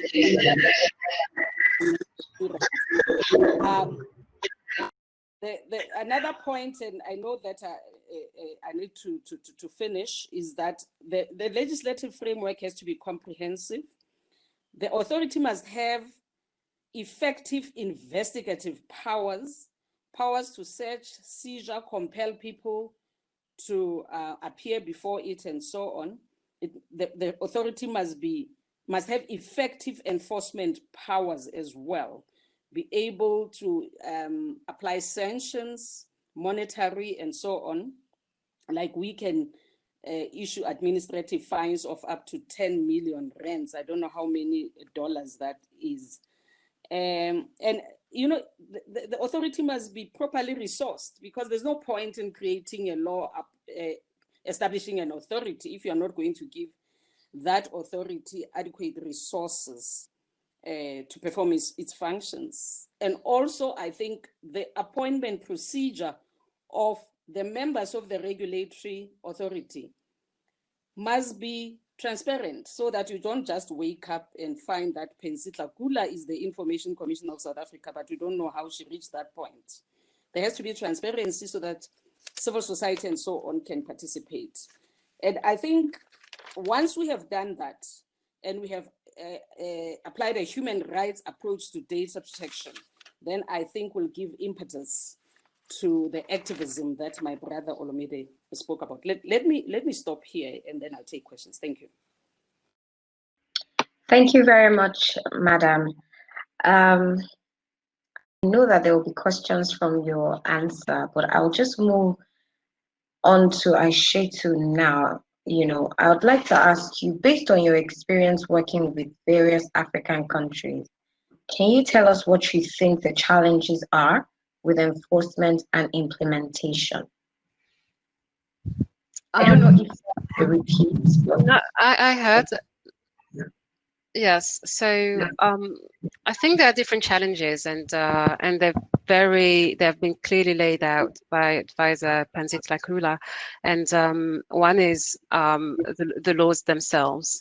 The laws are some laws are based on the French model, and the French model was arguably a workable one. As I said, SMEs could not comply with that in terms of bureaucracy, in terms of practicality. So that's one thing where if you are a well-meaning citizen or data controller who wants to comply with those laws, the processes that are involved might play against you and might dissuade you from either complying or processing any personal data. And I'm talking about the all the procedures around going to the Data Protection Authority. That's one thing. The law itself,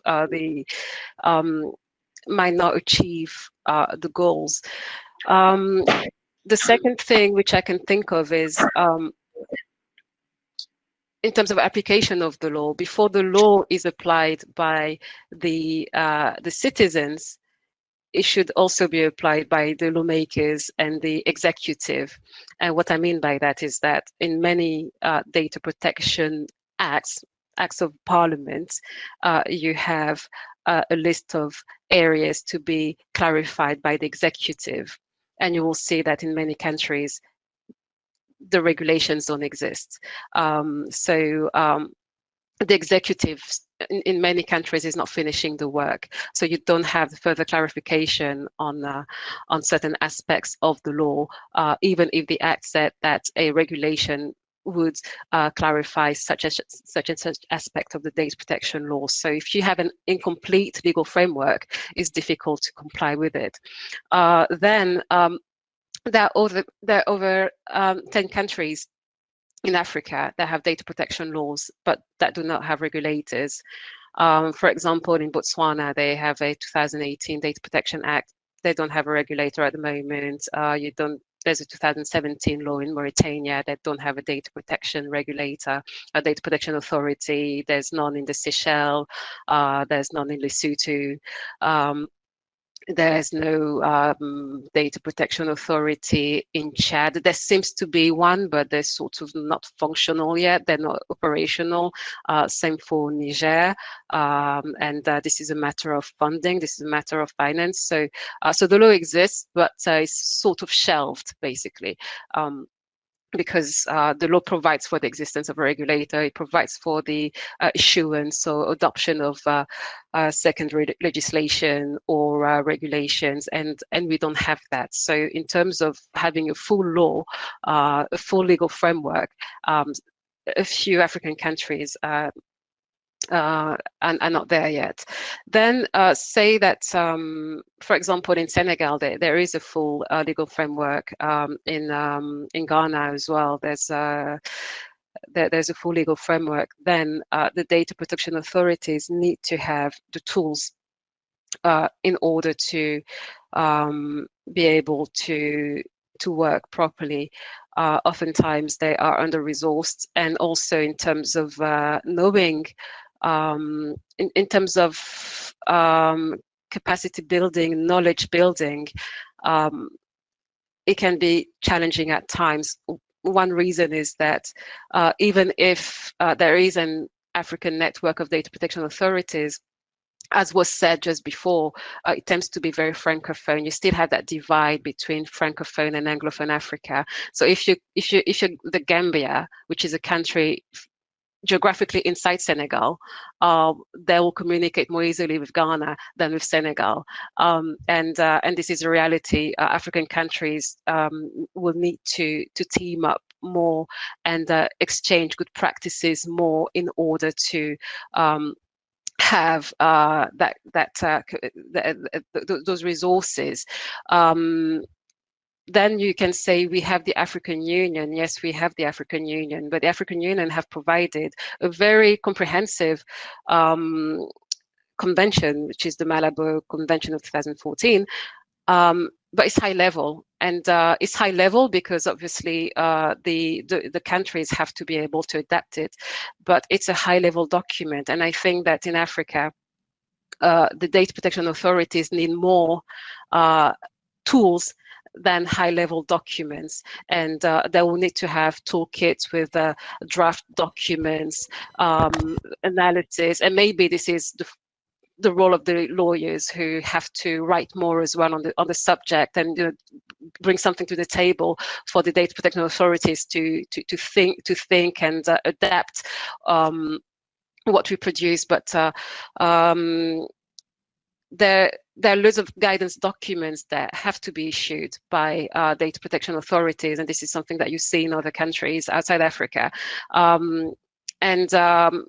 Data protection law in France, for example, is 42 years old. So over the years, the data protection authorities have been able to refine their documents and adapt them, but they have something to work from. The data protection authorities in Africa don't have anything African to work from. And so what you can see in the Francophone countries, for example, is that they'll use French documents, which are really suited for the needs of France, but they're sort of ready-made, so they'll use that and apply them to Africa, even if this is not necessarily the priority in Africa. So I think having an ecosystem of data protection professionals and having an ecosystem of activists, of human rights activists, or anyone that has an interest or a stake in data protection, creating that in Africa, not being limited to language, i.e. having the Portuguese speaking, Spanish speaking, French speaking, English speaking, and Arabic speaking countries together could make a difference, and sharing the knowledge that could really make a difference. Otherwise, the data protection authorities will feel very lonely and have little incentive to do anything. Very much, Aissatou. So I'm bringing it back home, and my next question goes to Mr. Osundilore. Nigeria is looking to enact a data protection bill. What would you say are the inadequacies of this bill vis-a-vis what we have in other jurisdictions? So, thank you, Mobola. And I must thank everybody who's spoken ahead of me, before me. They've more or less made the work easy, and I will just ride on what they have said. And I'll be speaking to just two issues, really. I'm sure there are several, but let me just address two issues. And the first issue is with respect to the Data Protection Commission that is proposed to be established. And we all know that, like Advisor Pansy has said, if you have all the laws, if there is no effective implementation, then it's useless. And so that means that we need to critically look at what the provisions of the bill says with respect to that commission, and ensure that it is properly provisioned to carry out its work and carry out its work effectively. And one key thing that runs through all international model documents that speaks to data commission, the data authority, is the independence of that data authority.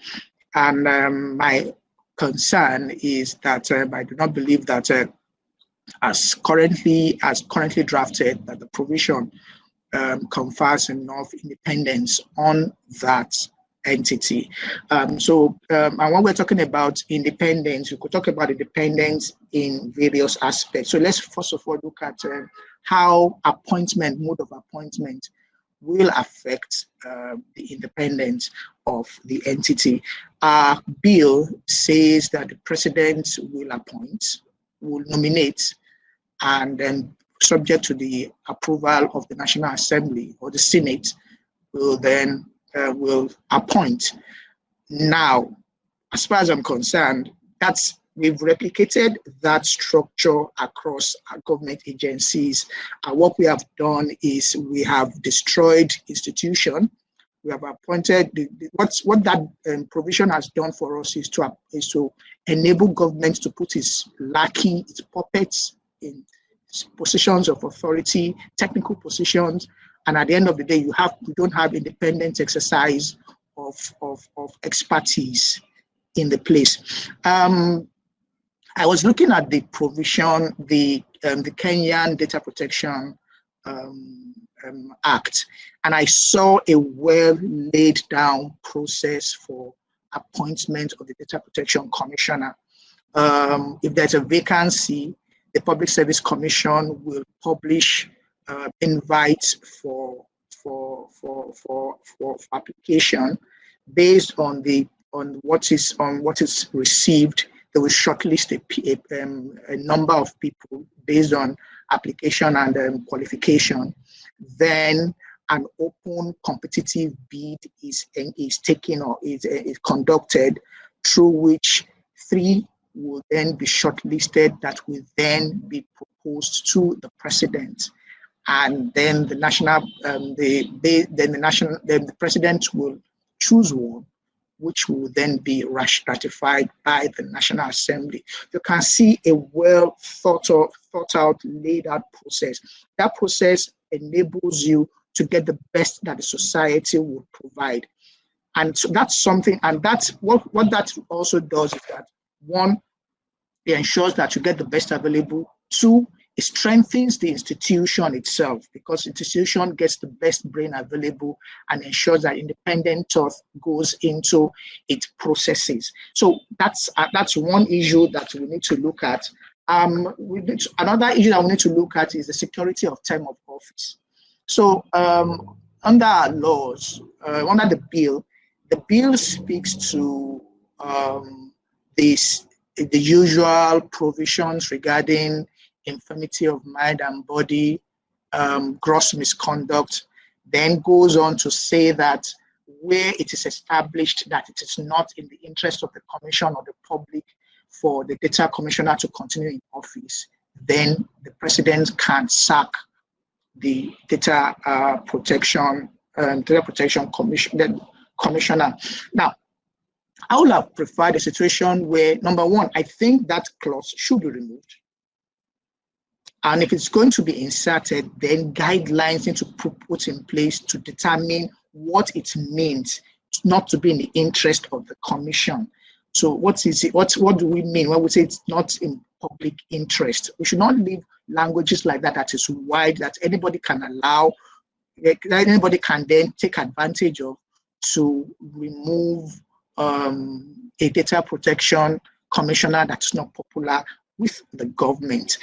So these are the things that undermine the institution, that undermine the office, and then enables government to interfere, and then undermines independence.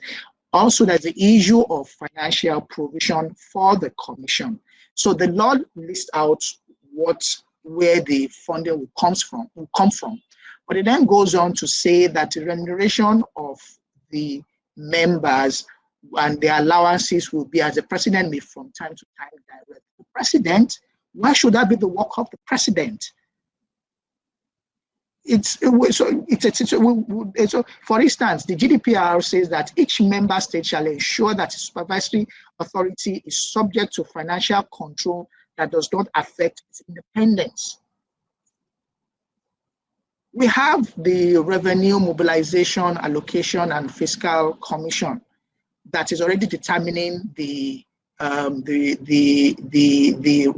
salaries of political appointees. Why don't we give that to them? They already have a template, they already have the expertise. So why don't we just give it to them to do? Why must the president do that?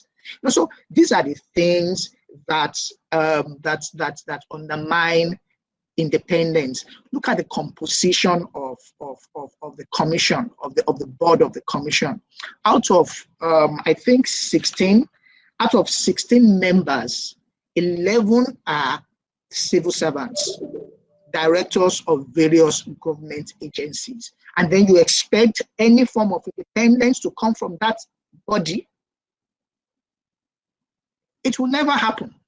And now, if we have an agency that is already in a situation like that, how then do we expect such an agency to function? So these are the things that we need to think about to ensure that we have an agency that will execute to international best practices. A second issue that I think we need to look at under the bill is also, we can, generally speaking, I can call it transition provisions. How do we transit from the framework that we have now under NITDA to the framework that is being proposed under the bill? The fantastic work that NITDA has done, how are we going to take advantage of that? Because in any case, whatever happens, NITDA has done a fantastic job. The Data Protection Authority is going to build on it. So how is the commission that's going to be established going to build on it? What are the transition provisions? What would happen to the data protection regulation when the bill is finally passed into law? These are issues that we need to think about to ensure that we do not impose, we do not create chaos in whatever we do. Another issue that came to my mind also is the fact that I recall that the law also imposes an obligation on all data controllers to file annual reports. Now, my fear with the implementation of that is that we turn the Data Protection Commission into a dump. What capacity do they have to review reports filed by how many data controllers do we have? I doubt it. Even the ones, as with the current provision, NIDA is supposed to, we're supposed to, data controllers that or data processors that process 2,000 data of 2,000 people, data subjects in a year, a 12-month period, are supposed to file audits. I know that not everyone has been complying, but those that have complied, I am not too sure that NIDA even has the capacity to adequately review those reports and then make necessary recommendations. So you can imagine when it's now everybody. We are already developed, we have already designed a system that will likely fail, because what would then happen is you will have a dump of reports. The reports will have shown potential or will have given you signal of what's going to happen in future, because you don't have enough time, capacity, and everything else to review those reports, to identify the trend in the industry, and to take necessary corrective actions. Everything then, the purpose of effective regulation then is lost. So these are the issues that I think, and the three issues I think we need to look at. And like I said, there are several others, but these are the ones that really agitate my mind. And I think that if we could address them, it significantly improves the quality of the regulatory framework that is going to be introduced by the bill. Thank you. Thank you, Mr. There seems to be a consensus on independent data protection authorities for proper regulation. My next question will go to Mr. Olumide Babalola. He's spoken a lot about activism, and we know that you have gained some strides in that area. So what do you think the African continent is ready to embrace? Why do you think the African continent is ready to embrace data protection as compared to the EU from your activism? What do you think? And what are your reasons? Are they ready? Are they not? And why? Thank you again, Mabola. It's funny that we say so much about my activism, but it's unfortunate that I don't have so many judgments. So, currently I can only boast of one, and yes. So these are the things we keep saying. So even if we are talking about development of data protection law and practice in Africa, judges really want to rely on precedents. They want to rely on what their learned brothers have had to say about data protection. But unfortunately, in Africa, we don't have so many. I've spoken to a couple of my colleagues outside the country, and our case law in Africa is still not that robust to even compare ourselves with the EU situation. And so in terms of semantics, whether Africa is ready, I'll say yes. Because what do we need? We have the laws. As much as we keep saying that Nigeria does not have a principal data protection act, we have the regulation we can work with. They have been generated funds, they've been generated revenue. The government has generated quite some money from that regulation that we have decided to downplay. So if they can generate funds, revenue from that regulation, that's not even a principal act, then what stops us from really using it to achieve whatever purpose we want to achieve with it, or whatever purpose it's made? I appreciate the fact that our advisor Pansy said something about us seeing, and I know Mr. Olumide Osundilore will most likely see data protection from the business point of view, because I mean they serve part of the biggest clients in the country, so they would most likely see it from that perspective. And that's one of the problems we have, because even judges, the few decisions we have, the few cases we've done, judges will also most likely see it from the IT point of view or the business point of view.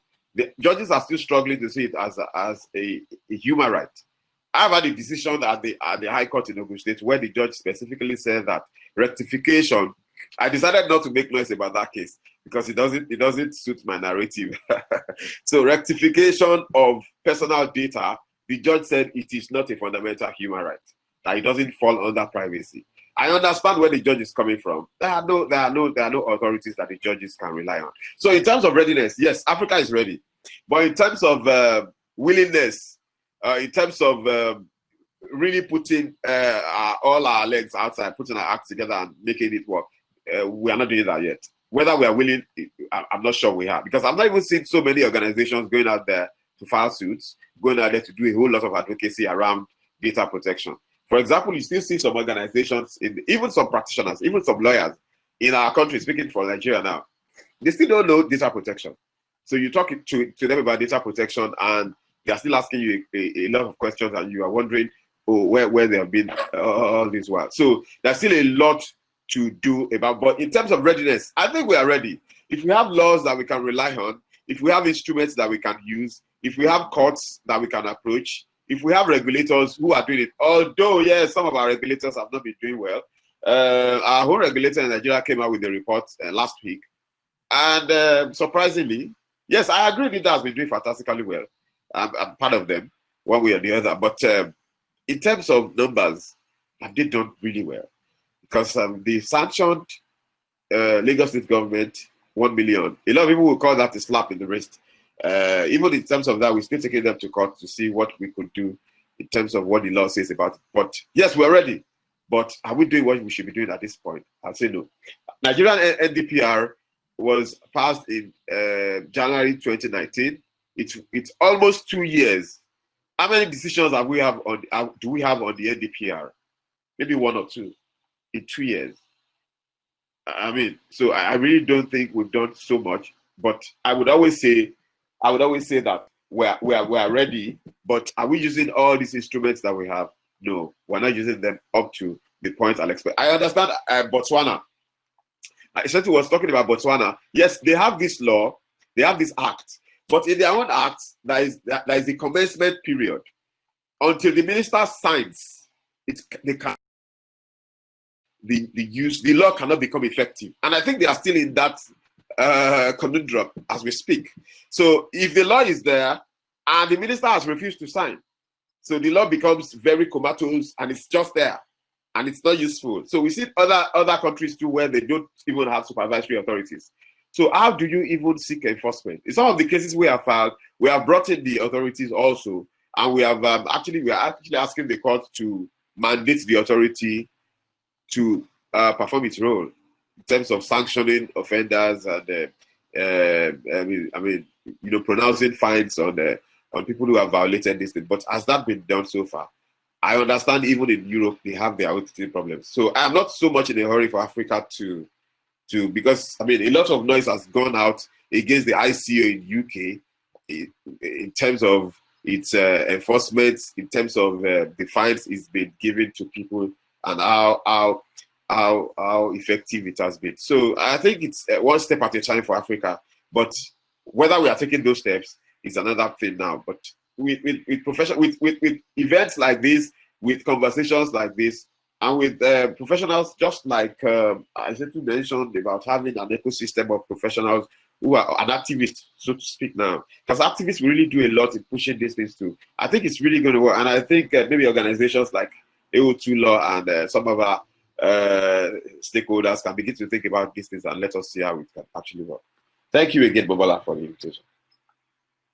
Much, Olumide. I hear you clearly. We have the resources, but we don't have the will. So hopefully we would work on that. My next question will go to Advisor Pansy. I know she had earlier spoken about South African data protection, but I would like her to tell us more on the data protection in South Africa and its challenges and way forward. I don't know if she's still with us. Yeah, I'm still with you. My camera is playing up. It has turned itself around. I'm trying to turn so I failed. So let me just forget it. I'll talk as long as you hear me.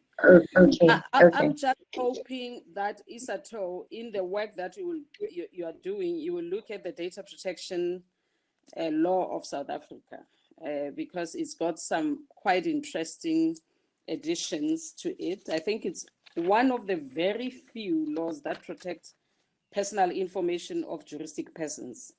And we're still trying to unpack that, to see what that means. You know, I don't want to talk about South Africa a lot. I think in these platforms, we should talk about the continent, to say, how do we move forward? What is it that we must do to give impetus to the implementation of the laws? One of the things I think is that we need to have data protection as a compulsory course in law schools. Because if you look at data, these days people say data is the new oil, data is the currency. And I think we need to build a lot of capacity. Our judges need to be capacitated as well, because I think they are at a loss. And like my brother Babalola said, if you look at practitioners, how many of them are even, you know, on top of this very new subject? So I think that we have that activism has to start also with the education, or I don't know what, judges don't like to be educated, as you know, they don't like that word. We need to find another politically correct you know, word to not even capacity, something, but you know what I'm talking about. And I think another thing that we need to look at, that Malabo Convention, I mean, it hasn't been ratified by 15 countries. Before it even comes into effect, it's already outdated. It's outdated, you know, that's the big problem. And even it's a convention, it's a treaty.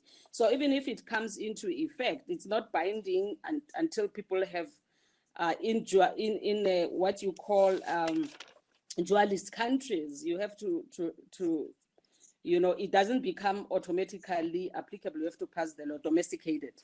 So that's the problem. So where do we go? I think we need to go towards the direction of the African Commission on Human and People's Rights. If we need to put privacy and data protection on the agenda of the African human rights system, the place to start, I think, where we are most likely to be successful is the African Commission on Human and People's Rights, because I worked within that system for a long time. The challenge we have is that privacy is not in the African Charter on Human and People's Rights. So we need to put it there by interpretation through jurisprudence, linking it to human dignity.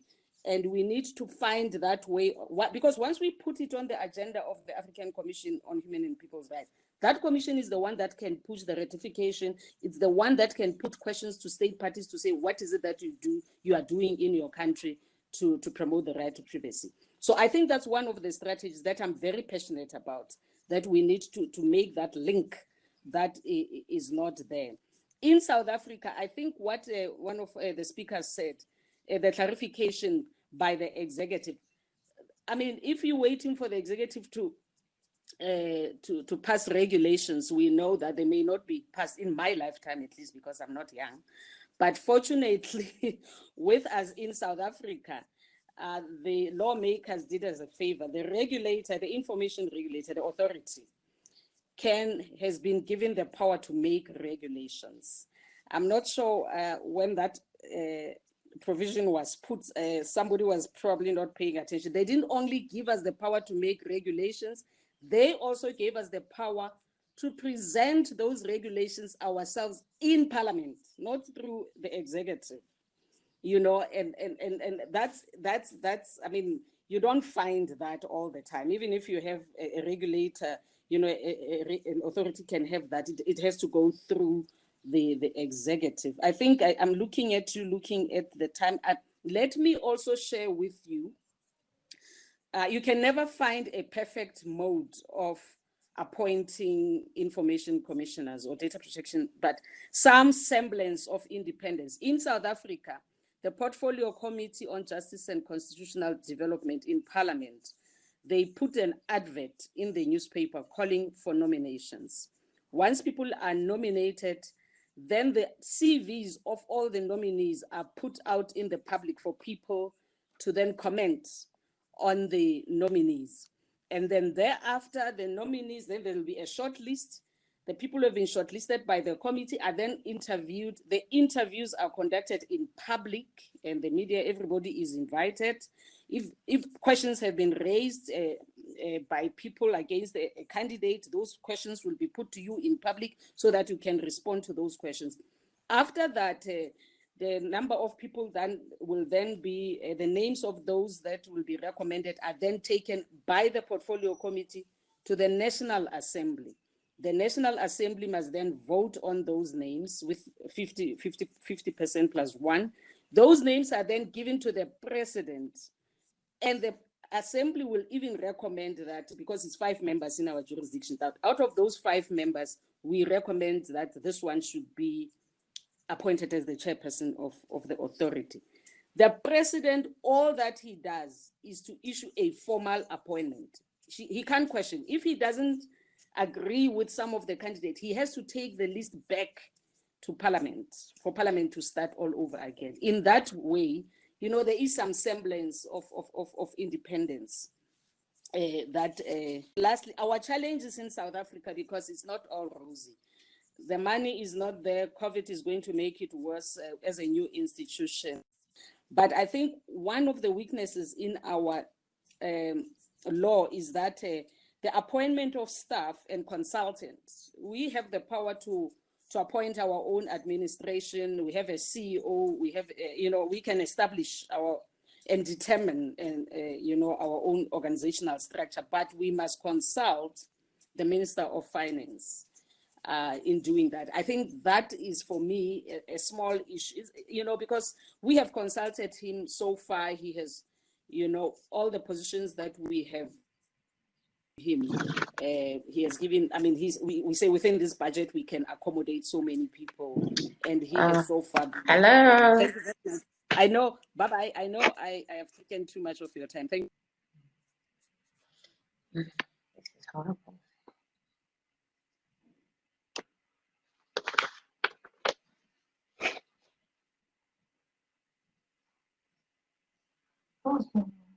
Obala, I'm done.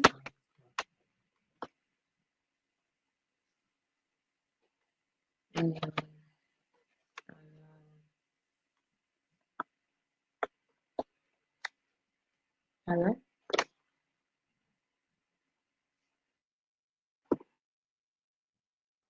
You can hear you, Mobola.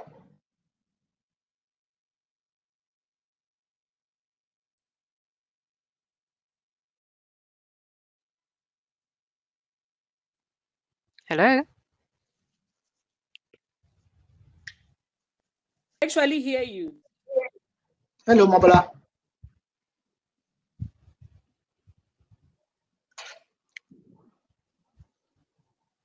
She seems to be frozen now. Yeah.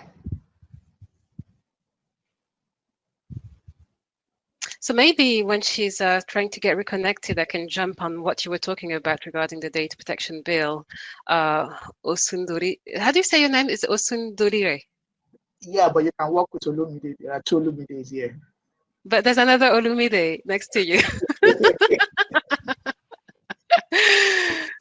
So for the purpose of this, because he's my senior, I'll drop my own name for him. Okay. So you're going to become Mr. X. So yes, I just wanted to jump on what you talked about regarding the data protection bill. There's one thing which I thought of raising, which I forgot to raise, is the scope of the bill. Who does it apply to? And Nigeria is a country that makes a reference to Nigerian citizens. So when you look at the law applying to Nigerian citizens without a residence requirement, that could potentially, or that could cause conflict of law issues. For example, I'm a citizen of 3 countries. Which law would apply to me if you were to process my data? Would it be the law of Mali? Would it be French law? Would it be English law? They're different laws. And so I was thinking that I don't know if this has been debated, but this could potentially create some conflict of laws issue if you have a Nigerian citizen, third generation Nigerian citizen based in the US or based in England. The data protection bill would apply to him or her. And hello. Hi. I'm so sorry. I got disconnected for some reason. I apologize. So I don't know, where are we? I know that time is fast spent. We're supposed to have ended this session at 2:30, and I have 2 more questions, but I don't think I can take those questions. So I would just like all the panelists to give us their closing remarks, probably in recommendations as to what the African Union can do better with the data protection regulations, and we would close from there. Thank you. Hello? Am I being... I want to indicate the order.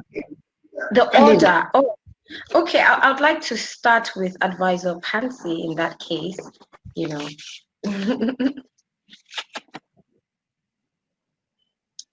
I don't see her. She just disconnected. Yes.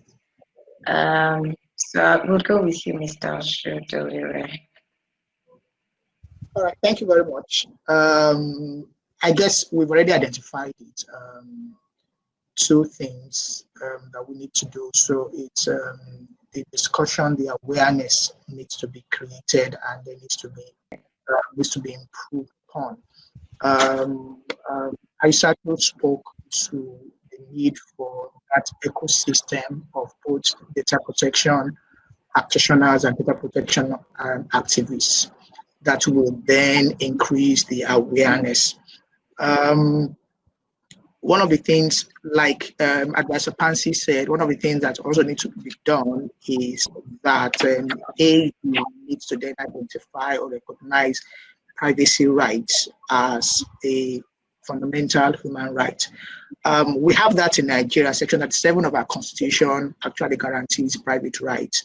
I'm surprised that the Ogun State judge that my colleague Olumide spoke about did not consider that. I guess the problem that he will have faced, or he or she will have faced, is that we conceive of fundamental human rights as an issue between the state and the citizen.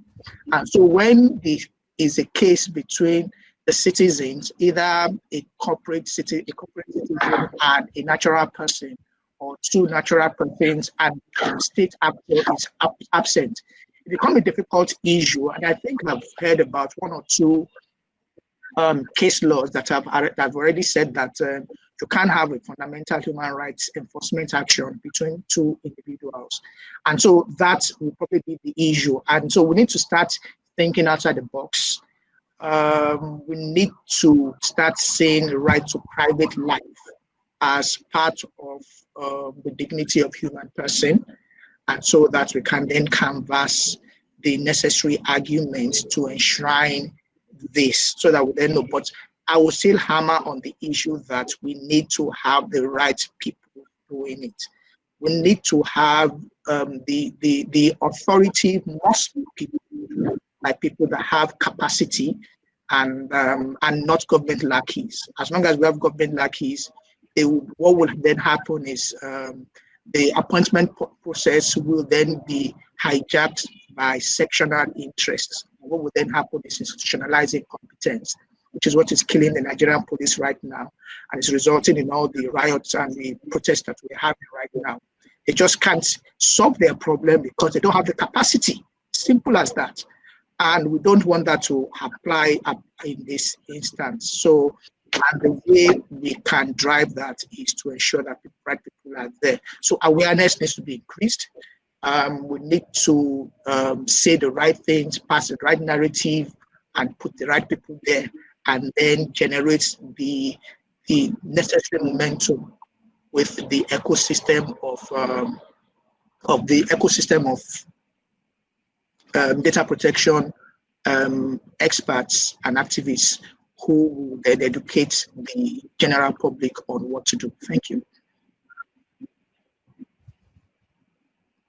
Thank you very much, Mr. Osundilore. I will take Mr. Olumide Babalola next because I'm saving the best for the last.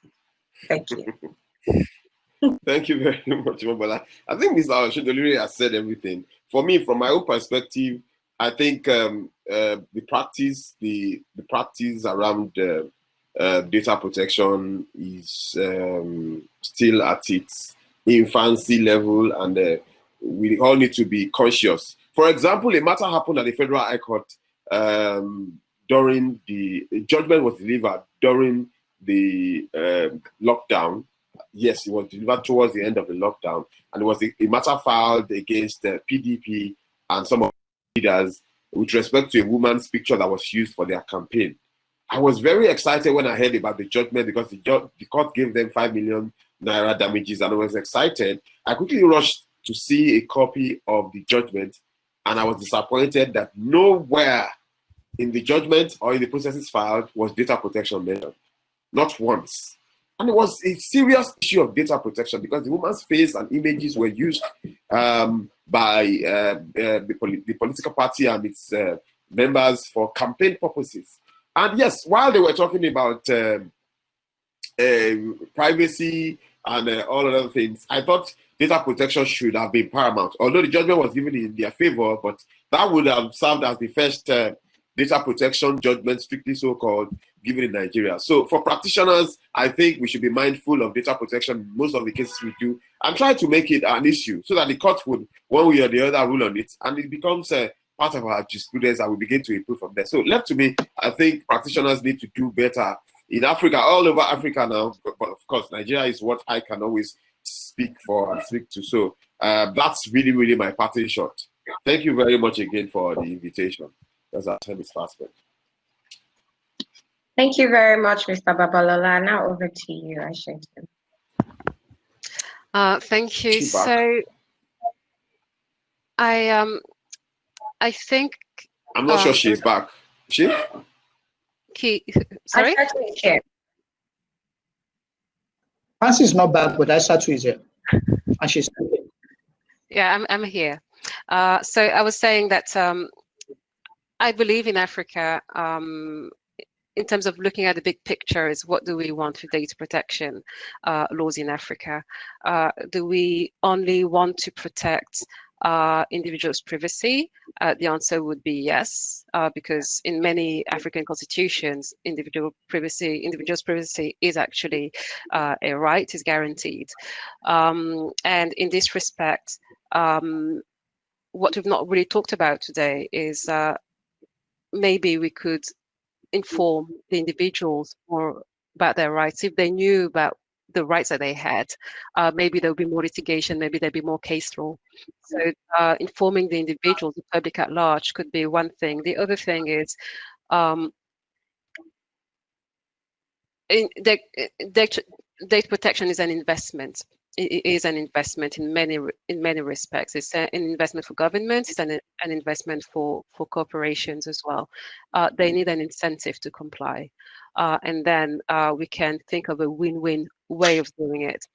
Today, in today's day, as a tech lawyer, I can tell you that compliance with data protection is a marketing advantage. It's a marketing argument. If you are going to bid for a contract, you'll say, well, look, I mean, the data security, data protection, we're 100% compliant, give us the contract. It has to be win-win. So if we can really show that everybody has to win something in that, I believe that companies will run to comply. I have people from countries that don't even have data protection laws, or that have data protection laws that are much more relaxed than GDPR, that will come to me and say, we want to be GDPR compliant because then we can get more clients. So in that way, even if their interest is making more money, the interest of the individuals is protected as well, because they will they would ensure that the privacy of the individuals is protected and guaranteed. So I do believe that if we can think in terms of big picture, if we can think of Africa being a developing through having a robust and living data protection, privacy, information security framework, that could attract investors. For example, if you go to India, India is not a country that has that's regarded as an adequate country in relation to data protection. However, they do have huge servers. They do provide a lot of outsourcing services, because at least they individually, those companies, can provide the safeguards. And really is trying to find a common interest between all the stakeholders and the beneficiaries that are the African individuals, and I do believe that can work and things will come back into place. Very much, Aissatou. We have now come to the end of this panel session. I'd like to say a very big thank you to my vibrant and dynamic panelists who really made work easy for me. I would also like to thank the amazing participants who sent in questions. Unfortunately, we couldn't answer them, but we will try and answer them and send them to you by email. You can shoot us an email and we'll send them to you. Thank you very much. And I'll now pass it on to GB to close. Thank you.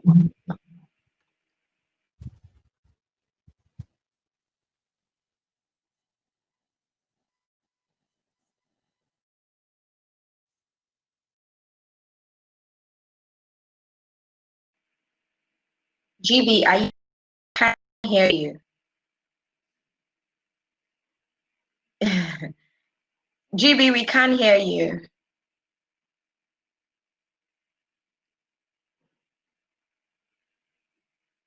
Okay. I think it's goodbye for now. Thank you.